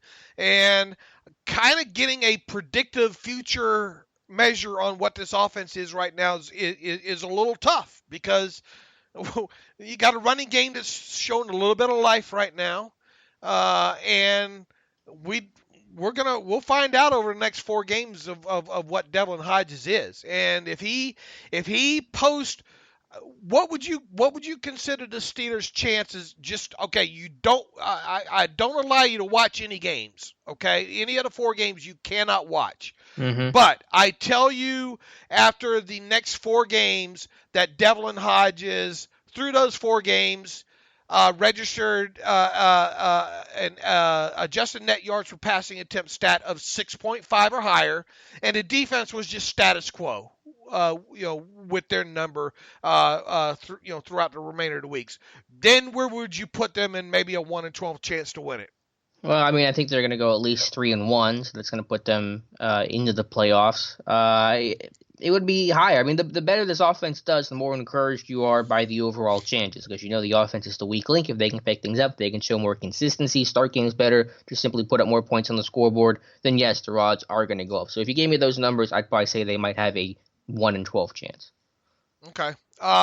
Look, this is the big thing that we're watching here. Their whole season right now is on the shoulders of Devlin Hodges.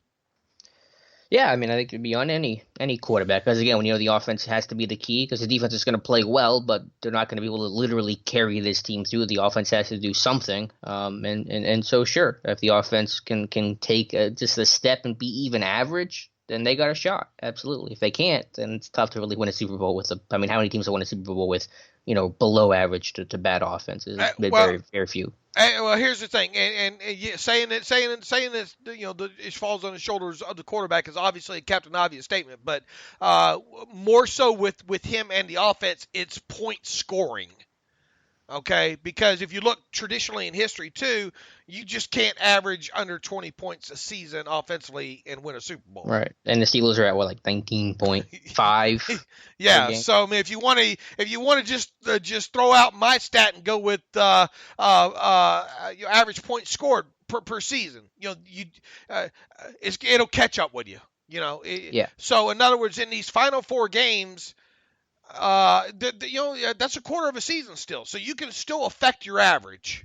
Mm-hmm. Okay. And again, as you said, it's probably just worth resetting that number, because what happened with Rudolph doesn't matter. Yeah, the offense struggled under Rudolph; they didn't put up 20 points per game. But if they can do the under Duck, then who cares what the overall average is? I care what that number is with Duck under center. If you want to be it's okay to be a little optimistic right now because of where the team's at. I mean, heck, everybody really should be quite honest with you where this team is at right now based on where they started here. And I'm not trying to paint any picture of looking back and say, aha, I told you this team could win a Super Bowl. No, that's not where we're at. And people say, well, I enjoy your optimism, Dave. Someone wrote in the comment, no, it's not my optimism. It's a stat. Is where the optimism is there. But on top of that, the offensive side of football and that stat there, I think you really got to throw it out right now. And starting this week against the Cardinals through these next 4 games, I'm super excited to see where that stat comes in on the offensive side of the ball of Devlin Hodges, and B. Points scored.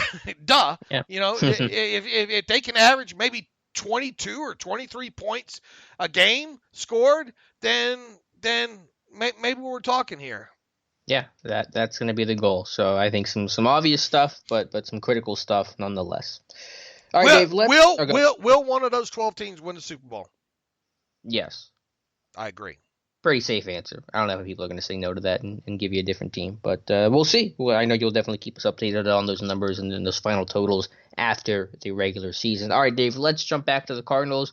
Preview this team here. I know you previewed it a little bit earlier with Bob, but let's talk about it now. Let's start with the offense, and again, it really runs through Kyler Murray, a guy that's the leading rusher, as Mike Tomlin pointed out Tuesday. There were a ton of design runs, read options, quarterback power, triple options. I mean, they throw a lot at you in the run game. So I think the run fits have to be really strong. Open field tackling's got to be key, because you're going to be in a lot of one-on-one situations because guys have to have their run fits. You can't, you're not going to have 20, all 11 running to one guy, because you have to be in your spot and force these guys to make a decision, a pitch or a keep. So I think the open field tackling is going to be really, really critical in how you shut down their run game or not. Yeah, and just like you go back when we talked about previewing the Ravens, Mm-hmm. You got to be able to get these guys down on the ground.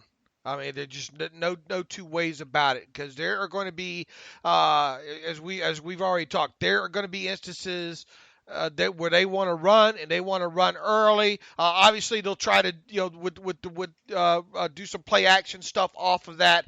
But there's going to be a lot of times where that quarterback's going to be putting that ball in the belly of the running back and waiting to see what you do, and then counter off of that, and he's going to get out on the edge, and whether or not you get him when he gets out on the edge or not will make a difference in how many explosive plays that you give up. And you've absolutely got to keep them behind the chains. And when you do get them, one thing that was significant in that game against the Ravens is they were able to get Lamar Jackson in enough of those where they were fairly confident they were going to throw the football situations, and they got to him and they got him down. And not only that, they forced a few bad decisions and let's face it, that's what a lot of them were in that game against Baltimore. Bad decisions by him that resulted in turnovers.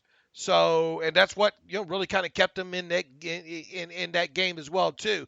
You got to do the same thing with him. You got to make that kid pass. You got to make him try to throw the football more than 5 yards down the field, because part of they will try to small ball you to death.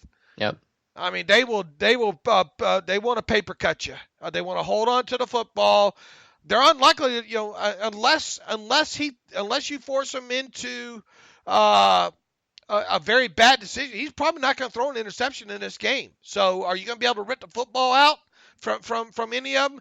When he gets out in space, you got to take your chance and pop the living stew out of him, as my old man used to say, because he is kind of a smaller quarterback. You got to make him pay for any yards that he gets down the field.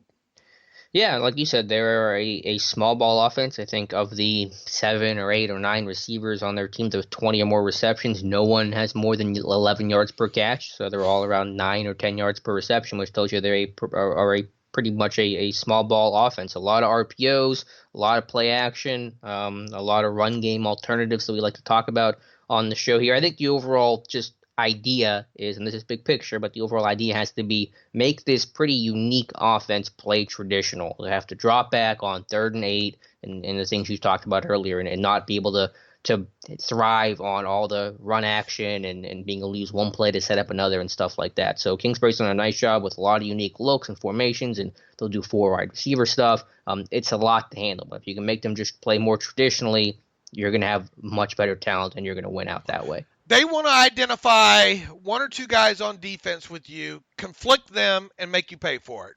Yeah, their whole concept is just put defenders in lose-lose situations, put defenders in conflict. Read options are a great example of that. Defensive end's going to be unblocked. You don't have to block him. They're going to read him, and whatever he does, they do the opposite of. If he wants to crash in on the back, Murray's going to keep. If he's going to play contain on Murray, they're going to give to the back. So those are the hassles that the offense is going to give the Steelers. And look, I get jealous on a few of the things that they like to do. Minus the read option, obviously, but they do a lot of good things RPO wise. Mm-hmm. Yeah, they make life easy on Kyler Murray. They want to get the ball out quick, some pretty easy reads. I will say, though, he's been sacked 41 times this year. I mean, he's run himself into a ton of sacks, so I expect the Steelers to be able to feast because the Cardinals' offensive line isn't particularly strong, and Murray loves to bail and get depth on the pocket the way that Hodges has a struggle with that. So I think you can easily sack this guy 5 or 6 times on Sunday. They got some. It'd be interesting to see Kenyon Drake run for them. A little bit more. Obviously, David Johnson and Chase Evans have had injury situations with them, but I think we're going to see all of them. Christian Kirk is a guy that we thought potentially maybe might be a Steeler kind of guy, right? Throughout the process. Obviously, Andy Isabella, that guy all that guy does is catch footballs. And it'd be interesting to see if they tried, how they try to use him. And then, Larry Fitzgerald, good route runner, a guy that can make you pay, in a hurry. They're not so great, being able to home run you. But they have the personnel to do it. Yeah, the only other note I would have for this offense is with the passing game on 3rd down, they love to go with the bunch sets, 3-by-1, with trips bunch, usually if with Fitz as the point man, the bigger guy to clear things out for underneath receivers. So being able to defend bunch, not getting picked, maybe some box calls, 4 over 3 to try to handle that better, I think is going to be the key on third down because they will try to bunch things up and just try to create natural picks and rubs to get guys open. And Isabella is a guy that you can kind of get rubbed off out in space, you know?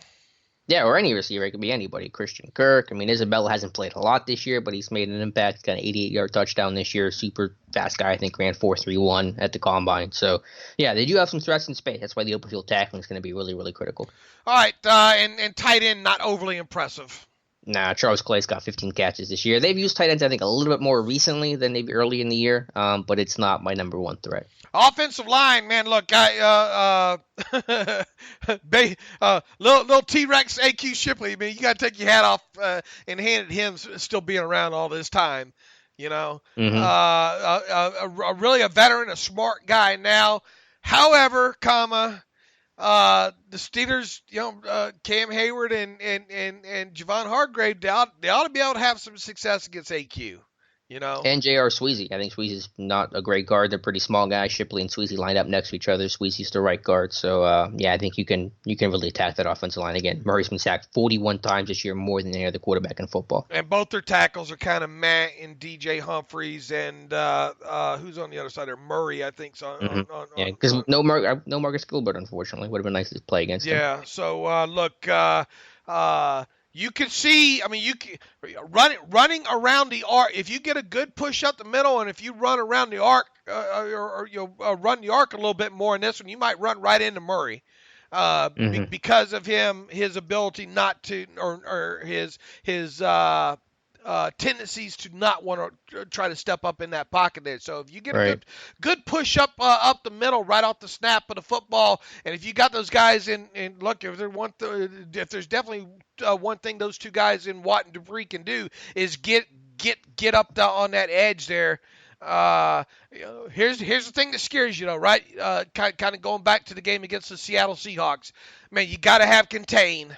You better have somebody watching that middle of that field if that kid, if that thing splits open like a ripe watermelon and allows him to run, because like Lamar Jackson, he'll get 20 yards on you in a hurry. Yeah. I think you got to collapse the interior pocket. It's going to make Murray want to bail, and then Watt and Dupree can just feast by Murray trying to escape the pocket. But yeah, just get him down. I know they want to go after the football, and I get that, but get him down. If you get 5 sacks, 6 sacks, it's going to basically amount to a turnover's worth of lost yardage and impact plays. So I think they can handle it, but again, you got to be really secure with your run fits and really strong with your open field tackling. I didn't go too terribly far back with him. As far as how many extended plays do you see him make? Plays where he has to get outside the pocket, not design, and then has to make a play down the field. I mean, there's a decent amount, maybe less than you'd think for a mobile quarterback, but I think the number of just off-platform, off-balance throws he makes, even sometimes within the pocket, are really impressive. He's got a great arm. I mean, he can throw this thing back foot and throw dimes still. So I think his ability just to throw off-platform in general, even within the pocket, is impressive. All right, anything else on offense with them? I mean, they're going to run some power. They're going to run some inside zone stuff. I mean, they'll run quarterback power. They're going to do it all. Yeah, you'll see some stuff that's pretty unique to the Cardinals on Sunday. For the defense, it's just leaky overall. They give up big plays against the run, especially against the pass. 60 explosive plays of 20 yards or more. And I think if we talk like 11 to 13, 11 or 13 of them were actually deep pass completions there. So you can work them underneath and run your tail off for 20. What's interesting, though, is they don't give up a lot of double explosive plays. Only 7 of 40+. They have 60 of 20+, only 7 of 40+, which is actually about an average number for defenses overall. So they do a good job of keeping a lid on things in that sense of getting guys on the ground, but they will give up the 20+ yard play routinely. With the run defense, I think they're hurting with some of their interior run guys. As we mentioned earlier, some young guys up front. I would run downhill kind of style that kind of fits your team better. Your Steelers' current style with Benny Snell. And I think the Cardinals have a little bit of speed, a little bit of athleticism on the perimeter with some of their linebackers. So I would get downhill. But you can run on these guys. You can throw on these guys. Just watch out for Chandler Jones. That's going to be the big one. And then Jordan Hicks is one of the best linebackers in football. He's got 3 picks this year. You want to be careful of him if you're trying to throw the underneath crosser. Yeah, and look, they've got. We already talked about with them having losing Bullard. Going to have some younger guys in there. They're trying to get a good sense of what they have moving forward right now. Terrell Suggs. Not. In the limited I watch, I mean, he's not the same guy. Well, he is. He isn't, but he is in the sense he's got 5.5 sacks, and on those 5.5 sacks, he's forced 4 fumbles. They're a very active pass rush team in terms of getting the ball out. Jones has 5 forced fumbles, and Suggs has 4. I mean, so you got to really do a good job if you're Doug Hodges protecting the football because those guys are going to try to rip it out. Just on a pass rush per pass rush basis, though, I just sure. I see the drop off with him. But once again, yeah, you don't want to be standing in that pocket long. Mm-hmm. But I think this is a pretty good matchup for the Steelers tackles. Handable. Sure, yeah. Handable. Well, I mean, Jones will be the guy you get to pay special attention to. You take care of him. I mean, you'll be okay. But Jones is criminally underrated. No one talks about him. He's been statistically the best pass rusher in football for, I think, the last decade, basically. One thing I would do is if I'm Randy Fichtner on the opening series, I'd come out and empty. I want to see what the Cardinals' empty check is. They generally have one coverage like to play against empty. Against the Rams, it was cover 1 with a 5-man pressure. Against the 49ers, I think it was zone coverage. So I want to come out and empty early to kind of get a feel of how they're going to respond to that, and then I can set up plays in empty later in the game they can beat their man or zone or whatever they're going to throw at you. Their secondary is sans Patrick Peterson is young. And it leads to a lot of blown coverages. Right, Byron Murphy. Now they let who they just let go? Brock. Was it this week or last week? They let was it Tremaine Brock? Yeah, it was Brock. Was it? Okay, I didn't even see the change. Yeah, they have made the move to. They have now made the move to go younger here. Mm-hmm. So, you have Byron Murphy, obviously Patrick Peterson.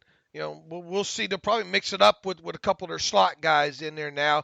Jalen Thompson, is it Jalen that's on the injury report this week?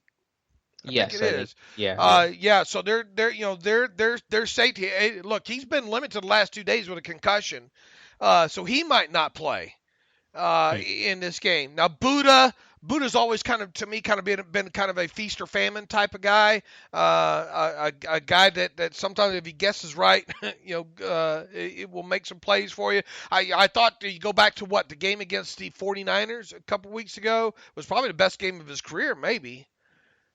Okay. Well, what's your thoughts on Buddha?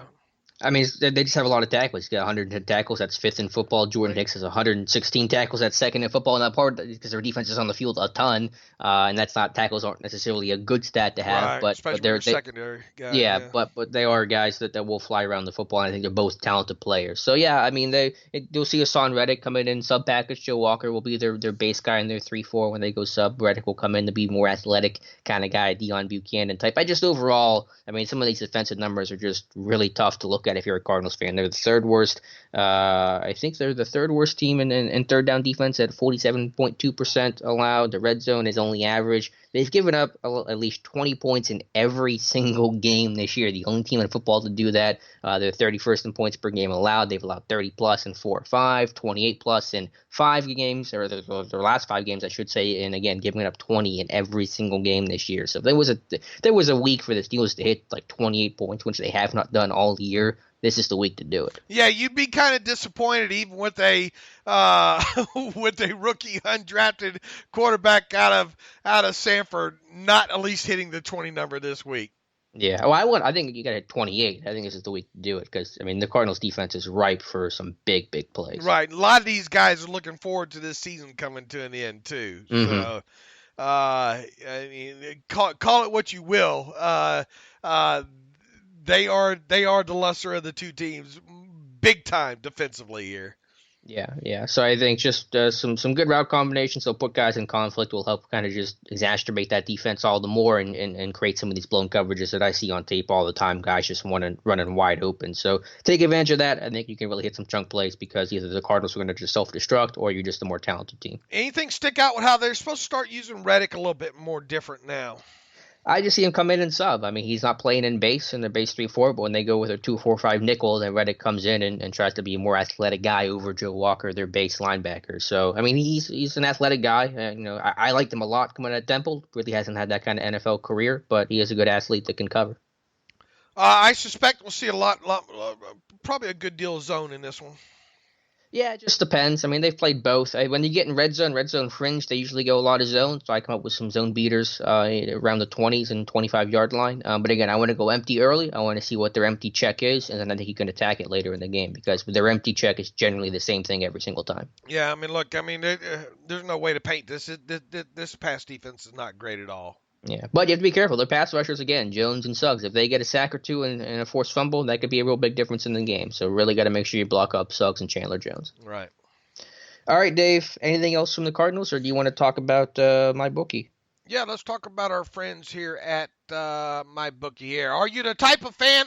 For starters, Alex had Dallas minus 3.5 last night. I had the Bears. I had a gut feeling about that one. Just looking at some numbers there, I had the Bears plus the points, and I didn't even need the points. They won it out right there. So finally get a jump on Alex to start a week here, and I think I'm about 4 or 5 games behind him. So I need to start making up some ground here pretty quick. Are you the type of fan that knows football so well you could choose any game and call it? Well, MyBookie is the place for you because they let you turn all of your sports knowledge into cash in your wallet. Between football season, NBA, and the start of college basketball season, it's time to get off the sideline and get in on the action with MyBookie. If you're the kind of guy or girl who likes to bet a little and win a lot, try one of their parlays. For instance, if you like a couple of the big favorites this week, parlays are perfect because they let you bet multiple games together for a much higher payout. So, if you're going to bet this season, do the smart thing and go to mybookie.ag because no one gives you more ways to win. Tired of watching games from the couch with nothing to gain? MyBookie wants to get your mind off everything else and back on the game. If you join right now, that's right now, MyBookie will match your deposit halfway, all the way up to $1,000. That means if you deposit $2,000, you get an extra $1,000 in free money to play with. Just use promo code TERRIBLE, that's terrible, to activate the offer. Once again, that's promo code TERRIBLE to take advantage of MyBookie's generous sign-up offer. Visit mybookie.ag today. You play, you win, you get paid. All right, let's get to our picks for the week, Dave. All right, let's get on it real quick here. All right, we got big game, Baltimore Ravens at Buffalo Bills. Bills at home, plus 6.5. Oh, yeah, this will be a fun one to watch. A couple really good teams the Steelers will see to close out the year. I'm still going to go with Baltimore, though. It's really hard to go against them in any scenario right now. Yeah, look, this will definitely be see how the defense handles that, Lamar Jackson and that offense. Mm-hmm. And the Bills have a good defense, so it'll be a really good test. And they do. They're one of those 12 teams that I think in the running here, of course, with Baltimore as well too. You know what? I got this one on the road. I think Baltimore might be a little bit full of themselves here. I think Baltimore wins this, but give me Buffalo plus 6.5. I got to pick some things a little bit different from you too if I'm going to make up some ground here. Washington at the Green Bay Packers. Green Bay at home minus 13. Oh yeah, I mean that's a big line. I'm going to go with Green Bay, though, even despite that big line. It's just been a bad year for Washington. Yeah, and look, here's the thing, though. Green Bay wasn't on that list, or right, of my 12 teams, right? So there's a little bit of hole there defensively. I think Green Bay wins this. I'm going to go opposite you, Alex. I'm going all in here. Washington plus the 13 points for me. Denver on the road against the Houston Texans. The Texans laying 9 at home. Oh, wow. Let's see. Drew Lock starting again this week. Had a decent first week. I'm going to say that Houston wins, but I'll say Denver covers. That's a pretty big line. I'm going the opposite of you this way. I'm going to take the home team to cover that 9 points here. Give me the Texans at home, laying 9. San Francisco at New Orleans Saints. This should be a fun one to watch. Saints actually laying 2 at home against the 49ers. Yeah, that's a really close one. It'll be a really fun game. I'm going to still go with the 49ers on this one. I think they know something we don't. This is going to be a field goal game. New Orleans wins by a late field goal here. So with that, give me the Saints. I'm going all in, Alex. Yeah, I'm either going to blow you out or I'm going to be looking way on up at you here. But no, I got a good feeling about this. Give me New Orleans later too here. Cincinnati at Cleveland. Andy Dalton back doing his thing. I think Cincinnati getting some John Ross back as well too. Cleveland really pretty much out of it now for all practical purposes. Cleveland laying 7 at home. This one's tough. I'm going to say the Bengals. They play well in the AFC You North say ball. they're all tough. I know. Yeah, I know. Because I don't know what I'm doing. I'm going to go with the Bengals. You're doing it better than I am. Barely. Not after this week. Not with the way you're picking them. Which way did you just go? I have the Bengals to cover. You know what? I'm with you. I think that I won't be shocked if the Bengals win this outright. Yeah. All right. Yeah, So get that. give me +7 and the money line on that one with the Bengals. Carolina at the Falcons here. Falcons laying 3 at home, Alex. Yeah, it's hard to get excited about either of these teams. I'm going to go with Atlanta for a slightly better offense, though I don't know what the status of Julio Jones is, so that might change my mind, but I'll go with Atlanta. I'm going to go with you on this one. Give me the Falcons at home, later 3 points here. Detroit Lions at Minnesota Vikings. The Vikings are one of those teams that, look, I mean, they had a tough game against Seattle, but I think a lot of people still like that offense, and that defense is good too. Minnesota laying 12.5 at home against the Lions. Another big line. I'm still going to go with the Vikings. I think Dalvin Cook's going to play. Hopefully we'll get Adam Thielen back and David Blau, I believe is his name. You got a little bit of tape on him. I'm going to go with the Vikings. I'm with you on this one. Later 12.5 with the Vikings at home here. Miami Dolphins on the road against the Jets. The Jets laying 5 against the Fins. Miami's playing, and both teams are playing decent, but Miami's really hitting their stride. So credit to them for fighting hard. I think Brian Flores has done a nice job. I'm going to go Miami on this one. I'm going to go with you. I'm going to go with Miami on the road, +5. I think Miami could actually win this one outright. Indianapolis on the road against Tampa Bay. Boy, you could put a fork probably in Tampa Bay if they lose this one. And Vegas has a +3. In other words, Buccaneers favored by 3 at home. You could probably put a fork in the Colts if they lose this one, too. I think must game for both of these organizations. I'm going to lean with the Colts right now, just because I think they're going to be less mistake-prone than Tampa Bay.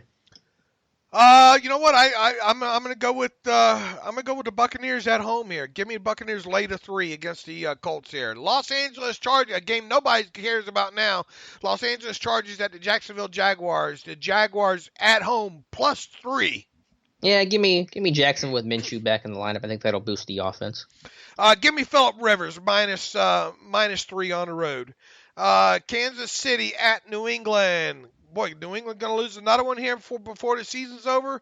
Kansas City at New England. New England -3 at home. Won't be as high scoring as the previous matchup between the Patriots and the Chiefs. I don't know. This one's a difficult one. I'm going to go back to my greatest hits here and say this one's tough. I'm going to lean KC, but man, just because the Patriots offense has been really tough to watch, and if you feel like they're going to get it figured out and they just don't, and you say, are they ever going to get it figured out? And that's hard to say right now. Yeah, boy, what is this Patriots offense right now? Right. So that's the biggest question here. And Mahomes is obviously one of the top quarterbacks now in the league here. Give me Kansas City +3 in this one. Tennessee, here's a game. Somebody's going to be out of it this week. Tennessee at Oakland. Oakland +3 at home. I'm going to go with Tennessee and ride the hot streak here. Who should Steelers fans root for? Is there a particular team here? Yeah, I'd probably root for Oakland because of their bad adjusted net yards. In other words, they're more likely to lose one the rest of the way, probably. All right, fair enough. I'm going Tennessee. What about you? I think the Raiders, Gruden has a way of getting these guys back in line and winning games some think they won't do, and this one being played in the black hole and all like that. I think the Raiders can win this outright, so give me the Raiders +3. Seattle Seahawks at the Los Angeles Rams. This should be a good one. Rams at home +1 against the Seahawks. Nah, I'm going with Seattle. The Rams, I don't know. I don't trust that offense, and that defense is still not quite as good as it should be, even though they have some elite talent. I love what Seattle's doing. I'm going with the Seahawks. Yeah, Russell Wilson alone is worth me laying that point for Seattle on the road against the Rams. That brings us to the Monday night game. The Eli Manning is back. Playing the Philadelphia Eagles. Eagles at home laying 9.5. I'm going to say somehow some magic happens here for Eli. One last little bit of glory, and the Giants don't win, but they will cover. Yeah, I'm with you. Give me the Fighting Eli's to cover in this one. I'm not sure they win it, but I won't be surprised if they do, kind of the last hurrah, if you will, for Eli Manning. That brings us, of course, to the Pittsburgh Steelers at the Arizona Cardinals. Late CBS game. The Cardinals at home. That line's now moved to +3. The Steelers are favored by 3 in this one, Alex. Well, I look at this week and I say if there was ever an opportunity for the Steelers offense to really explode and have a kind of a signature game, it's this week against the Cardinals, even though they are on the road. I just think the Cardinals just lack talent and they just hurt themselves in so many different ways. Steelers defense has been strong, their tackling's been better, their run defense has improved, I think.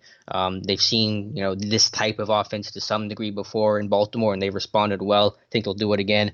Just watch out for the Andy Lee fake punt. One note I do want to add there, I'm always about the fake punts. They've done it once this year. Anyway, I got Pittsburgh winning this one 28. They do it to 28 mark, 28-17 over the Cardinals. All right, you're a lot more confident than I am in this offense this week against a bad defense. I think the Steelers win this one. I think they have I bet they're a little bit behind early on, catching up with kind of that Kyler Murray read option and all like that. I wouldn't be surprised to see the Cardinals come out and jump on the Steelers right out of the chute in here, kind of get down 10-0 again, kind of like they did against Cleveland. That's the way I kind of envision this thing going. I fear not. I still have the Steelers winning this one, but in a very, very, very close one. I have the Steelers 23, Cardinals 22. A 1 point Steelers win. Steelers win it on a late field goal this time. So I have them winning, just not scoring the kind of point. I hope I'm wrong. I want to be so wrong. I like to see a blowout in this one. I like to see 28-10 or something like that. I'm just not feeling it though. All right, Dave, let's get to some reader emails to close out the show. Yeah, we got a few good ones in the box here this time. We'll start with let's see here. Looks like multiple ones here from Nicholas. Good one. Hey guys, somewhat off topic question, but with last Wednesday marking 2 years since Ryan Shazier went down against the Bengals, I was wondering if you guys would offer any thoughts on him, your thoughts on the progress he's made, and what you think on if he should attempt to play again. What roles does he serve currently on the team? Just want to make sure he's not forgotten about. Yeah, look, I wrote about him. He put that inspirational kind of thank you and reflection up on his social media accounts. I wrote about that yesterday and included that Instagram video in there. Look, I mean, it's miraculous, man. I mean, the guy's a huge inspiration. How far he's come. With his rehab, it's hard to believe it's already been 2 years since that happened. But it's also hard to believe the progress that he's made in that time. As far as where he's going, I think Alex and I kind of maybe talked about this recently. Look, judging on where he's at, kind of moving around on the sideline and what we've seen, it is kind of hard to see him playing again. Right now. But even so, miracles happen, man. But it will be tough with him being away from the game as long as you just don't see it too often that guys get out of the league that long a time, injury or not, and come back and play. So especially with his series of injury there, once again, I think it would be hopefully can continue to make progress. It's a delicate topic though when you talk about someone, what they can and can't do coming off of an injury, stuff like this. So I don't want to paint myself or him in a corner here, but I think most would agree that it would probably be a kind of a huge surprise if Ryan Shazier ever played another down in football. I mean, for starters, just as you said, just a credit to the doctors and the nurses, and then, of course, Shazier himself for getting him in this spot that doctors didn't think he could be at, where he's living a relatively normal and healthy life. And that's, first and foremost, the most important thing, that he can spend time with his wife and spend time with his kids. I think they're having another child. They just had another child, so congratulations to them. So living a normal life was the most important thing, and he's achieved that. So all the credit to him and the medical staff and his family and the community that surrounds him. As towards his future, I don't know. I'm not going to ever bet against Ryan Shazier. I certainly support whatever direction he wants to choose, whatever path he wants to take, football or not, as to what he's doing right now. He's done some scouting stuff in the offseason. Has worked with them. And I think just during the season, he still has a presence. Keith Butler talked about that yesterday, about him just being that presence and helping a guy like Devin Bush. You saw Devin Bush and Shazier talking a lot at training camp. So I think he's just kind of a informal coach and someone to lean on with that really unique, in-helmet perspective from just a couple of years ago, as opposed to a coach who played in a different decade. So I think he's wearing a lot of different hats. And again, just the important thing is that he's healthy. His rehab has been awesome. He's made incredible progress. He's living a normal and healthy life, and just so happy to see that. Yeah, I kind of labeled him kind of a quasi-coach, in the post yesterday. And look, I mean, you could actually speak, because of his youth and all, you could kind of see him, if he doesn't play football, maybe hanging around the league or the Steelers as kind of maybe an assistant to start off with, or maybe go the other route, kind of personnel development, Right. Yeah, he can do whatever he wants. I think he's so talented. I mean, the sky's the limit for him. Right. And look, I continue to get questions on what happens with Shazier after this year. I'll tell you this, his contract told this past season. Okay. I reached out to Joel Corey because believe it or not, I get a few questions about this. I want to make sure I pass on the right thing. Is it possible that Shazier's contract tolls again? And he says, yeah, there's really no evidence, nothing in the CBA that says it won't. Now, he says specifically, there isn't anything in the CBA that prohibits a contract from tolling more than once. He's got a $473,000 split salary this year, being 2019, and it would be a nominal salary cap charge in 2020 if it does toll again. So, not totally sure if it's going to toll, but I wouldn't be surprised if it did, and if it did, it would have once again be at that kind of that split salary amount. However, I would think maybe there's going to be a kind of a come to, I hate to call it, I like to call them come to Jesus moments, where, what are you going to do? Are you going to retire? Kind of thing like that. So it'll be interesting to see this thing transpire. Maybe they think that with one more year, maybe he can play.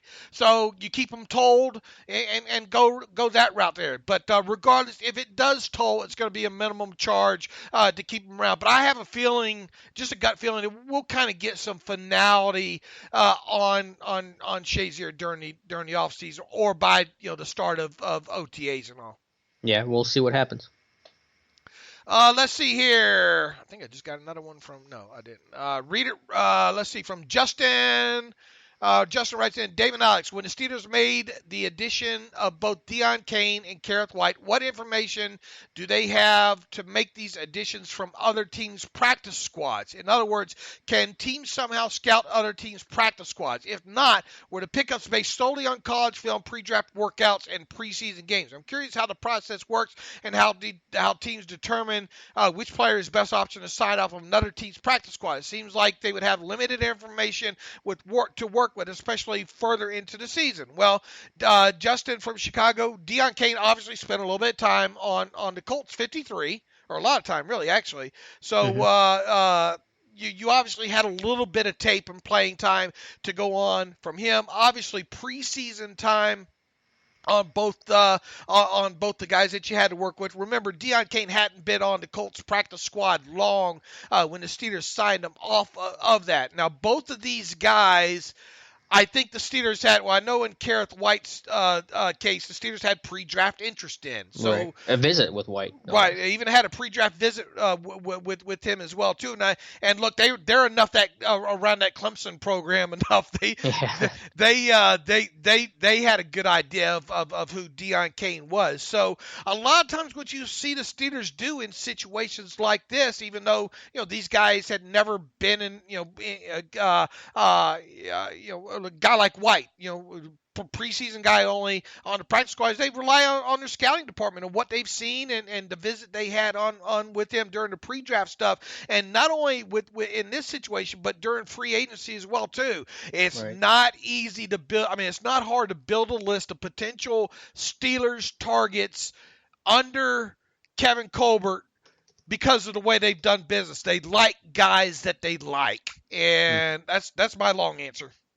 Yeah, I mean, the first part of your answer is no, you can't scout other teams' practice squad. You can't be at their practice, so that's not an option. But everything what Dave said is true. I mean, Dion Kane played nearly 250 snaps on offense this year, so you had a nice, bulk of NFL snaps from him to get some sort of gauge from. And then everything else is, it's college tape, it's pre-draft process. You go back to the scouting report you had on those guys, and you learn a lot about them throughout that process. And then it's preseason tape, and that's where your pro scouting department really comes in. You have college scouts that scout the college game. There's also pro scouts that scout around the league to prepare for opponents in advance, but also to look and identify free agents. If you need an injury situation, bring in tryout guys.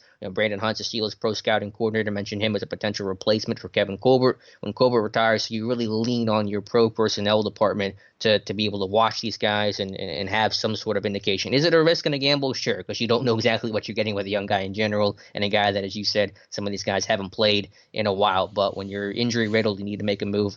You go out there and you see what you get. And I think so far Kane and White have paid off. Absolutely. Brett Nile writes in, buddy Brett Nile writes in, haven't been able to email in a while. Want your thoughts on a couple things. Assuming the Lions release Jesse James, who would you rather sign this offseason, Jesse James or Nick Vannett? If you could sign both James and Vannett for less than McDonald, would you do that and release McDonald? Does Gentry affect the decision to draft a tight end this season? Look, the only way I bring Jesse James back is on a minimum contract. So that end of story. Vannett probably not too much more over Jesse James either.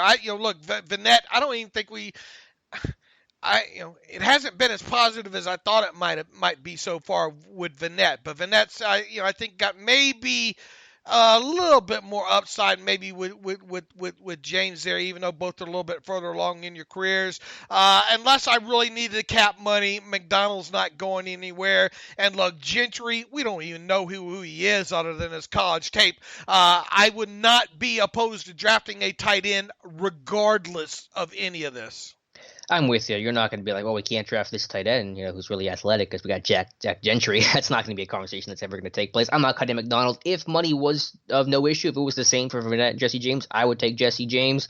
It would just depend on how that would go. I wouldn't have a problem bringing Jesse James back for the right price. I would pay more than the veteran minimum that you would. Again, if it was Vannett and James for about the same dollar amount, I'm going Jesse. But that involves the Lions having to cut him, Jesse wanting to take a pay cut, and what Vannett demands. So we'll see what happens. Yeah, I mean, you can never have to look. Injuries happen, so you got to keep the guys that you think you can keep at a marginal price, even at that, because you need experienced guys. I could see James coming back, but nothing more than, I don't know.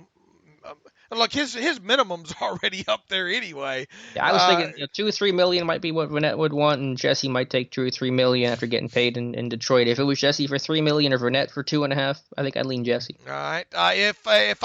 This goes on to say, if I were Tomlin, I would tell Trey Edmonds that for him to make the roster next year, he needs to gain 20 pounds of muscle, learn how to lead block, and come in next year to beat out Nix. Question is, do they go out and draft a true fullback? To me, Nix isn't the answer.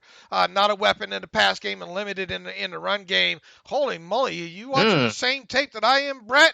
Well, I mean, he's not those factors, but he offers a lot as a lead blocker and a special teamer. I mean, you can't beat the job that he's done. Right. I mean, passing game. Look, what do you want out of it? He's not Kyle Juszczyk, okay? In the passing game, he never is or never was going to be that. And yeah, how many times do you want a fullback? I mean, you can give him that fullback dive at the goal line and him get you a touchdown. But look, when he's on, which obviously wasn't this year, in my opinion, he's on as a lead blocker. I don't think you go out and draft a fullback. I think you find fullback types and then try to develop. If you do draft a fullback at 6th or 7th round, he goes on to say, to me, if they're going to use a fullback, they need one that can pass protect and make plays with the ball in his hands. Yeah, I think you it's going 1980s Roger Craig. Or centers.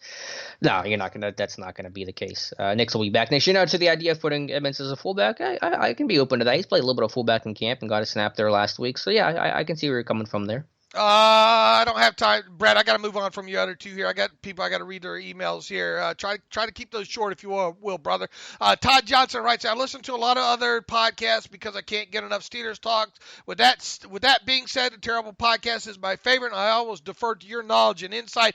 On one podcast, the host said there's no way that the Steelers will be able to resign Dupree because of not being able to do restructures. Contracts due to the current CBA expiring. Is this true, or is there other podcast hosts full of crap? Should I be honest? I shouldn't be honest here, should I? Oh, I'm nervous when you're honest, but I don't know. I mean, CBA stuff, contract stuff, it's your wheelhouse, not mine. Yeah, I better not be too honest here. I'll tell you this. I've gone through the CBA. I think one time somebody had asked me this, and I had asked Joel Corey about it, and it was news to him. In other words, nothing in the CBA that either of us can see when it comes to 2020 and the uncertainty past that would prevent a team from restructuring a contract.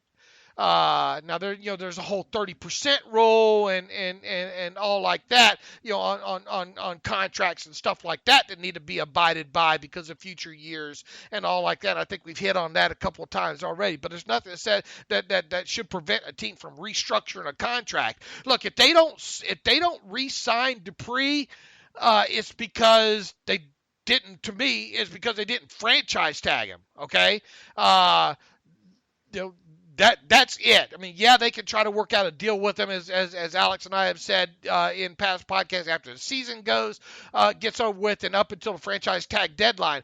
But I got to be quite honest with you. I will be shell-shocked if they get a deal done with him ahead of the franchise tag deadline. I think in order to keep him, it'll cost them the franchise tag, and I'm not even convinced that they're going to go that route. The whole should they or will they? I say time and time again, you try to do your best, and the Steelers normally do try to do their best to keep the players that they want to keep. And you can do that however you want to do, massage the cap and all like that. But yeah, basically I'm telling you that other host is full of, you know what.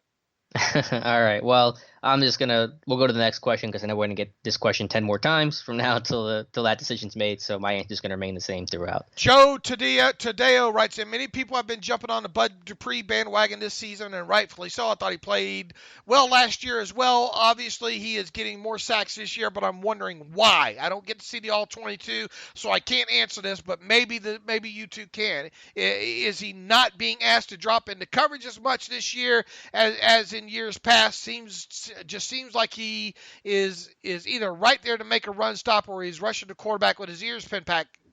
Actually seems to be the case with TJ as well. Thanks for the good work. Alex has already kind of addressed the dropping issue. Look, Joe, he has become a better pass rusher, man. I don't know if it's Alex's theory of just being healthy. I think it just goes beyond that. I mean, the light just this guy looks like a different pass rusher. Look at the spin move that he used against the Browns this past week. Look at the way he's setting up kind of his counters. Look at the speed, the power things. To me, that just goes beyond my shoulders. I think if your shoulder's healthy, you can be a lot more powerful, right? Yeah, but I mean, to me, it goes beyond that. I'm not saying you're wrong. To me, it goes way beyond that. There with him, he looks like a totally different pass rusher to me. And once again, I don't know if Keith Butler taking back over that unit has any effect on that whatsoever. I don't know if it's health related, but man, he is just a much better top to bottom pass rusher. To be clear, I don't think it's a singular factor. I think health is the largest factor if you had to ask me, but I think it might be, Keith Butler taking over and Joey Porter being, moving on from Joey Porter. I think the contract year does play a role in that. I think Dupree's even admitted to that. So I think it's a combination of things, but I think the health honestly is a driving reason. I mean, he's just been awesome this year. I mean, no way I saw this coming. And look, he wasn't that great of a pass rusher at Kentucky.